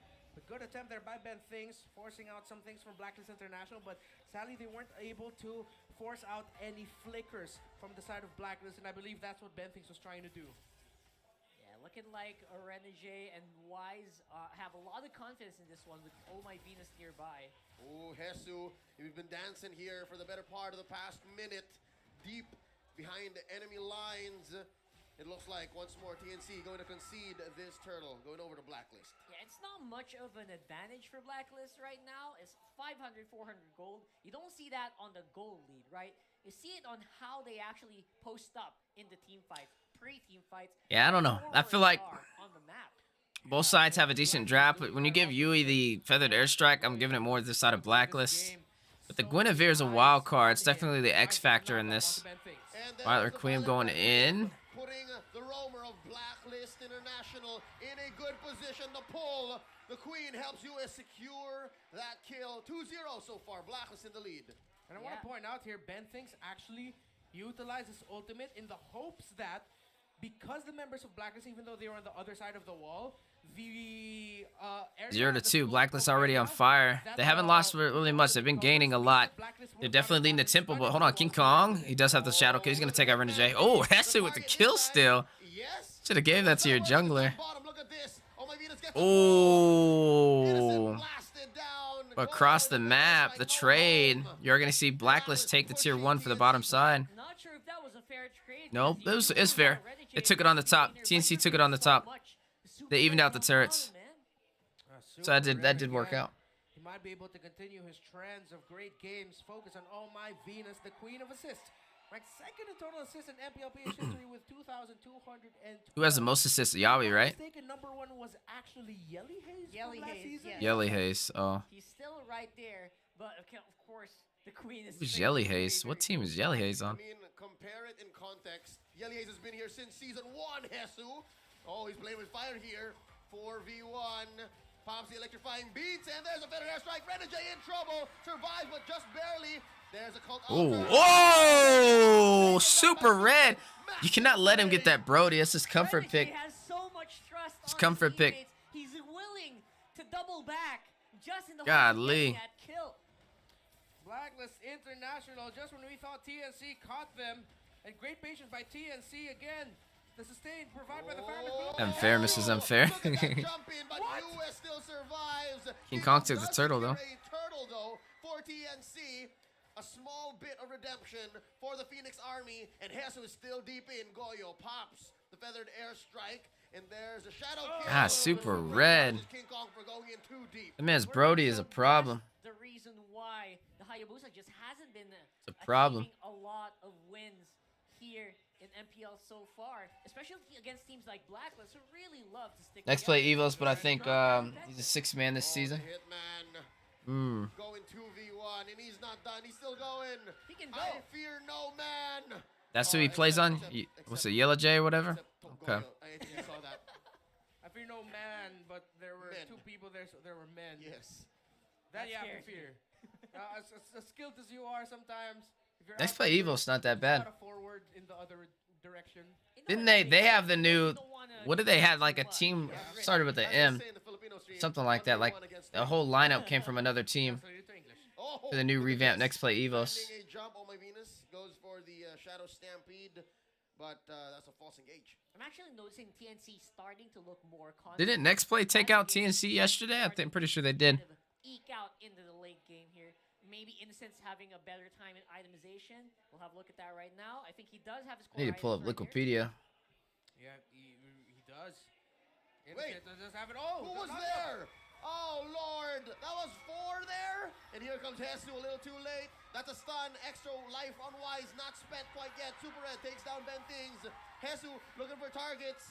Oh, TNC are scrambled. They just lose 1 on the way. It's not just that Blacklist is stopping what TNC wants to do. It's like Blacklist is always a step ahead.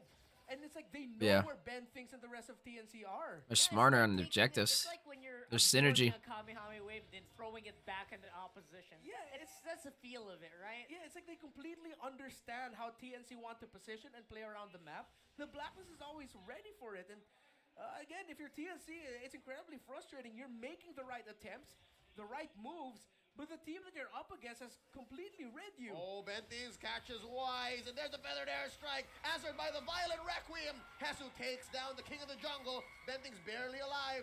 There goes the rhythm. Ain't no way they all got out of that alive. Going home, you are blasting. Yo, Blacklist is just nuts right now. Very They lost the classic turret, though. example. I mean, Bottom that side. was engaged on by TNC. And they were just What? They didn't lose it. What? by Blacklist. Yeah, they How did the got minions not one clear that? kill, which stopped Wow. Blacklist's attempt, but then That's the crazy. Blacklist already also just I don't know how they expected didn't lose that. to happen. TNC, how much more can they keep doing this until eventually they win a key team fight? Oh, the catch out to UN! Oh, can they get the kill? Caught out there in Good save. Queen. Already an extra life there spent. Yeah, Here comes Venus King not Kong missing a innocent. beat.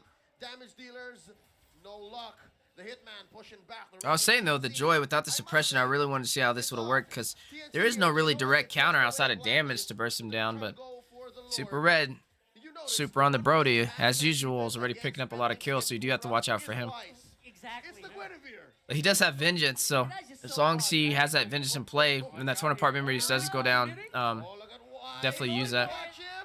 Jesus goes out. King Kong secures the Lord. Oh, my Venus taken down by Goyo. They gotta Can run. TNC get away. Here comes Yue. Oh, he is missed. taking the ult. Down goes innocent Yue. Bursts him down. King Kong going up north. They gotta go Yue back. making Oh, the oh, split. oh, oh, oh! Oh, deep behind enemy lines. Yo, cameraman, where you going?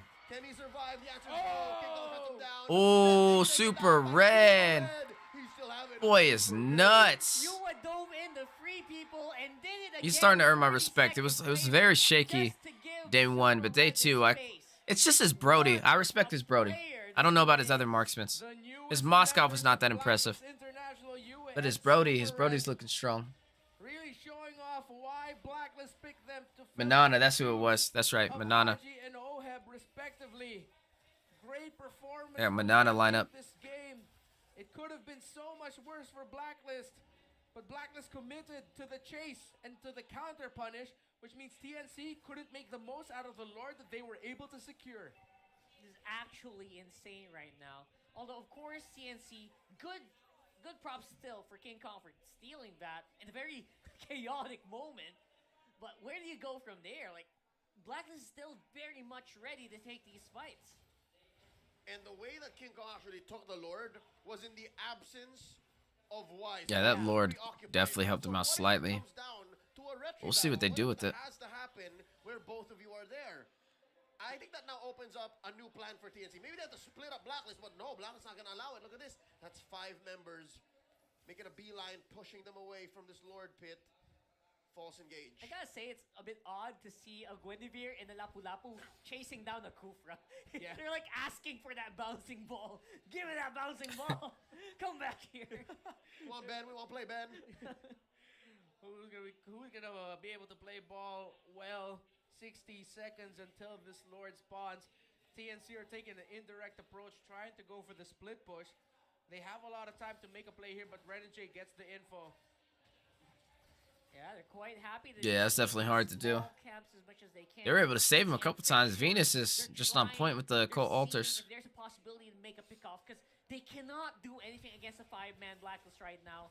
But you talking about when you rushed in on the bottom side? They can catch someone off guard. Almost got a kill out of it. Being given any space by Blacklist Well, I so guess far. Super Red picked up a kill. They almost took them both out. Pick up a blade of despair.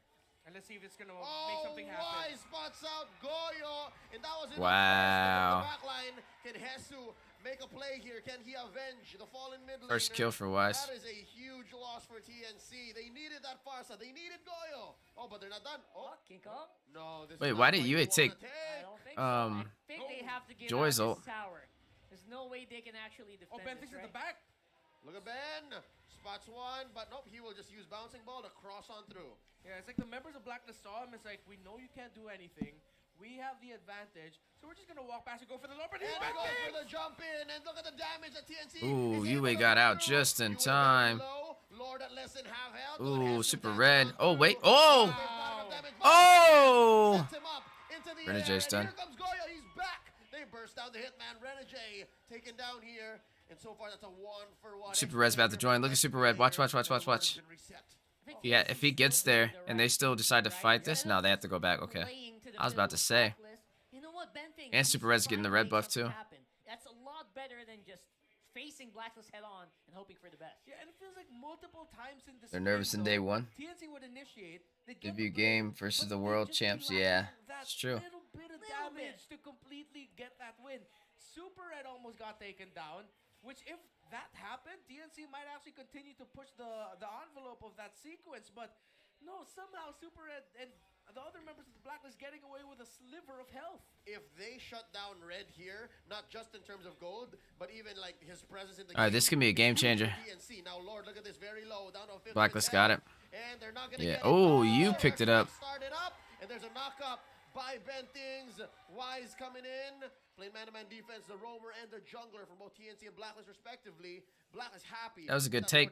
Blacklist They didn't lose anything out of it either. Respect here for TNC. Oh! And old play, and look at TNC. Dang, that was crazy. Now Renegade survives, greatest fighter away. Ooh, I don't know if that was worth it now. And just like that, Blacklist They still have Claude though, You were having a field day here. and Farza. That yet again. Lanes are not just synced. lacking that little bit of damage to get a big win. How They can't get in. unfortunate for TNC, but They can take the made the inhibitor, right yeah. call. They just didn't have the damage they needed. Oh, Hesu looking to punish. They're staying Vengeance, too long. vengeance, vengeance, vengeance. Oh my God, it doesn't even matter. Violet Requiem stays Yue. Ufra. And by Bentings. Cooper's Super good. very low. With the nature, he's dead. Ah, the bouncing ball. That's a shutdown. And look at the base. Oh. Watch the base. Yue shut down by Goyo. It's just Goyo and Ben. Ben and Goyo. King Kong Can they two. do it? No, they can't. Super Red's out. No, they And can't. they're gonna Oh clear wait, the no, they minions. can't. Bentings pushing away the rest of They don't the have push. pressure, They're lane still pressure. They bought enough time. They bought With enough push time pressure, for King Kong 'cause to get Brody got back taken in. out. Gotta say that feather airstrike came in the nick of it. Yeah, and especially That Ben Cooper's Thinks keeping them in the finding game. just-in-time Ben Thinks, collapse in. pretty nuts. Super Red into that wall and bouncing ball plus the damage from the cursed helmet that he had earlier was actually what helped him finish off Super Red. That magic damage he had, just that little bit. This is the reason why Ben Things is the captain of the team. Oh, is he the captain of the team? Generations of TNC, man. This Oh, guy, wow. He knows the calls that you need to make. Yeah, he's good. in those clutch situations. Mad respect. Ben McLaren has always had a mind for the game, even as a sub player. They just for built Holy TNC Crystal to finish off Valentina's He full always had build. something to share. He always had concepts, and now he's If bringing anybody that needs a to Val the build, line it's of right fun, there. Holding on Better for take dear it. life as they're down 2K against Blacks International here, 17 minutes in. We talked a lot about resilience. How resilient is TNC? Can they find the turnaround play? You think? I wonder if Blacklist is gonna be able to get the Coming sweep. across the board right now. See, oh my Venus, building into something here a little bit more damage base as it looks like, there is enough sustainability on the Faramis. Almost everyone else in terms of damage locked in. Immortality still on the board, waiting to be fully built by Renegade. Hesu, though, has just completed the anti-Karas. Is it enough to survive the physical damage onslaught of Blacklist International? Oh, look at this. Wise spots Ben Things. Violet Requiem already spent out. Bouncing ball, Ben Things keeping this bush. This is key for this next Lord, 5 seconds away. Blacklist International has played well enough. Look that at Joy. Goyo is still struggling in this game. But He's not having a hard, Farsa easy unchecked time, Hesu. will be a problem for Blacklist. But so far, they've been checking that Farsa incredibly well. King Kong at least gets his purple buff. Evolved Lord 18 minutes is starting to be a TNC special here. Long games for days. And I have to think, how is the Blacklist lineup in the late game compared to TNC's? Still really well though, Super Red. As long as he Yeah, stays Super alive, Red. his damage He's the one that has to stay alive. really reliable. Alongside Yue with a 7-2 and 7 kill score. All right, interesting. Yue stole the electrifying beats. Yeah. So I'm wondering how that's gonna I don't know why he keeps doing that. in this Why is he taking the huge electrifying beats second instead of the bottom lane. There is a for the weird airstrike? section by Blacklist. I'm not sure if Oh. Blacklist wants to go for that. Maybe they want to go for a big team fight, but they could. They could actually go for that bot, right? In classic Echo Farza fashion, went but for it. It looks like they want It's to go time for to take the Lord. 50-50 on the Lord Blacklist here. will initiate It's this time game, to take the but Goyo's Lord. not Yeah, there. it's time. Oh, there's a pull by the Queen. Ben Things bouncing ball away. Look at Hesu dashing on through 5. This is why Joy's a problem. You see all that utility used on him? Half to death. Goyo has to clean up house. Lord has been reset. This is good for TNC. Blacklist, they just need to be a little more patient. Bro, Goyo's struggling to manage this wave. Farza's having a hard time. Dashes too. And there's Hesu once more. He still has his vengeance. God, they're inching their way through this fight, both teams. The gold lead now down to 500. I commend them for that for Again, sure. good attempts here from Ben Things to kind of turn the tide here. But Oh. Blacklist. Ooh, wanna go. no, he didn't use it. Spots Wise. Look at Innocent. He's going 1v1 against Renegade. Lord here, just barely 2/3 of his health left. And all this while, look, Reset it, TNC yeah. managed to push mid Go tier heal. 1. And from all of that, Blackness have been whittled down so low. that Nah, they're they forced went to back, drop off yeah. as well. Great lore dancing by these two squads right now. TNC. Oh, talk about a cancel. Canceled out. Ben thinks he's got 5 members of Blackness on him. It's Hesu here, keeping them away. Wow, No good dice. play over there by Wise. No flicker, no Tyrant's Rage. Blackness will That rush could be this. big. Oh, This Blackness could be will it. rush this. They're just going quick. Super Red and Wise and Yue blasting away, and there's another wave up top. That's permanent damage that TNC. Farza can't join. What? Just fight them. This is why I don't understand why Valentina keeps taking Joy's ult. Just take Farza's ult and go fight. Burst down Wise, but in comes the Queen, just barely saving. Popping the immortality, yes. And there's a Oh, freeze. Wise with the winter truncheon. At a quarter of a Oh time, my 36. god, bro. Oh, they have all the lanes pushed in. How are we not taking this? I've had enough. Let's fight. That is, and so far, Bro, they are TNC has tripping. taken these blows in stride. Oh man, the tension in the air. Bro, he just Oh, took what a needs game, Farza's what a ult. showing. 3 minutes, Lord Dance. 3 minutes, Lord Dance, the resilient TNC. Bro, these lanes are steady, like, not being pushed in. Farza's not even in this fight. Had he had Farza's ult, Great one, that is the Lord. Either team getting this massive Lord is going to be game. God, this is a good fight, though. I'm not sure how TNC has done this. 21 minutes but in this now. 5-minute Lord Dance, not an actual number, not counting, has turned into a gold lead for TNC. They're now up 2K. They're up 2K. Oh my God, I did Yeah. not notice that. TNC finding change in the glorious pathway jeepney. Somehow finding In it the in what? map. Oh, look That's at Ben. Silas ult. Look at Ben. Check out Ben things. He's stretching. Who's he gonna find? He finds Wise. No, he Puts went him down, away with the Alright, this is it. ult, and it is Oh, they just took the And game. now the Lord's still standing. Oh, you! Here's it. Look at that. Again? That's the second Lord he's stolen in this game. Look at Super Red. Who's gonna be there first? Oh, Jesus. Oh my God, they tried the backdoor play. Did you see? And not You quite saw yet. Super Not Red? here. No split push victories. Ben things bites it. That's like the Wow. second Oh, Lord Claude's you can out. take in this Oh. game. In the absence of That's Wise. crazy. My goodness, Yue. That's crazy. How do they keep letting UA take all these Lords? For TNC, they pulled that Nuts. play so well. But somehow the damage from the They're not gonna be able to was sync the enough lanes. beat the retribution of the Hayabusa. They're trying to get there before Claude spawns back in. 3 defenders from TNC. They can do it, though. 20 seconds till their They can next do it. member comes 'Cause through. their marksman's Boyd out. has a feathered airstrike. He pops it early. Hesu pushing away Not the enough. rest of Blacklist. Not TNC enough. Yeah, it's Hesu definitely not enough. They uses can win. vengeance. Yeah, they have the numbers. Down, and Yue This game. takes down King Kong. Look at Super And Red. that's Let's it, game. ladies and gentlemen. Blacks International sweep TNC. There you go. Blacklist taking their first 2 wins with the sweep. They were having a hard time yesterday. It's the first wins of MPL. In game number 2. Golly. Wow. Reliable. Talk about a game. All right, ladies and gentlemen, I appreciate you guys tuning in. That is going to be the end of day 2. We saw 6 amazing teams compete it out to finish it off with Blacklist with the sweep over on TNC. Hope you guys enjoyed today's content. We are covering all of MPL for Indonesia and Philippines on our YouTube channel. So make sure you guys tune in over there. Tomorrow we will be doing a video that'll be coming out exclusively for YouTube to cover the drawing for the Jujutsu Kaisen skins and how expensive they are. So I appreciate you guys tuning in. It's been a pleasure. Tomorrow we also will be covering day 3 of MPL to catch up to an ongoing teams that are competing right now. Outside of that, bam, ladies and gentlemen, we've officially been selected as a caster for the NACT spring season. Lots of amazing faces on here, familiar faces for North America. We have Liz and Xena, who will be the hosts. We have the 6 casters to lead the way for the play-by-play and the analyst. We have Bindun Haddock casting with Private Dancer.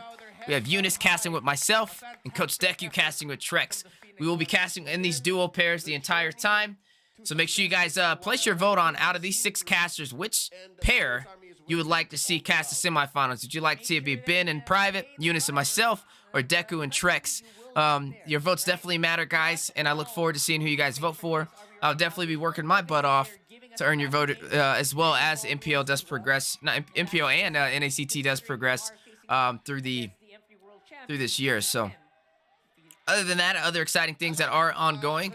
We do know MSC, North America, got selected as a region finally to be able to compete there. So hopefully they'll be offering us casters a slot on the desk as well. That's definitely something I'm shooting for. It's my whole focus for 2023 is to be a caster, an esports caster like we were last year, but on an even higher level. I want to make it to MSC and also want to make it into M5. So this is just the beginning, and I appreciate everybody being a part of that journey. But like I said, that's the end of today's YouTube video. It's going to be the end on Facebook as well. I appreciate you guys tuning in to this amazing day watching MPL. It's been a blast, honestly. I've learned a lot, and I can't wait to learn more tomorrow as we will be watching day 3. As always, take care of yourself, take care of each other, and I'm going to see you guys on the next one. Peace and love, baby. See ya.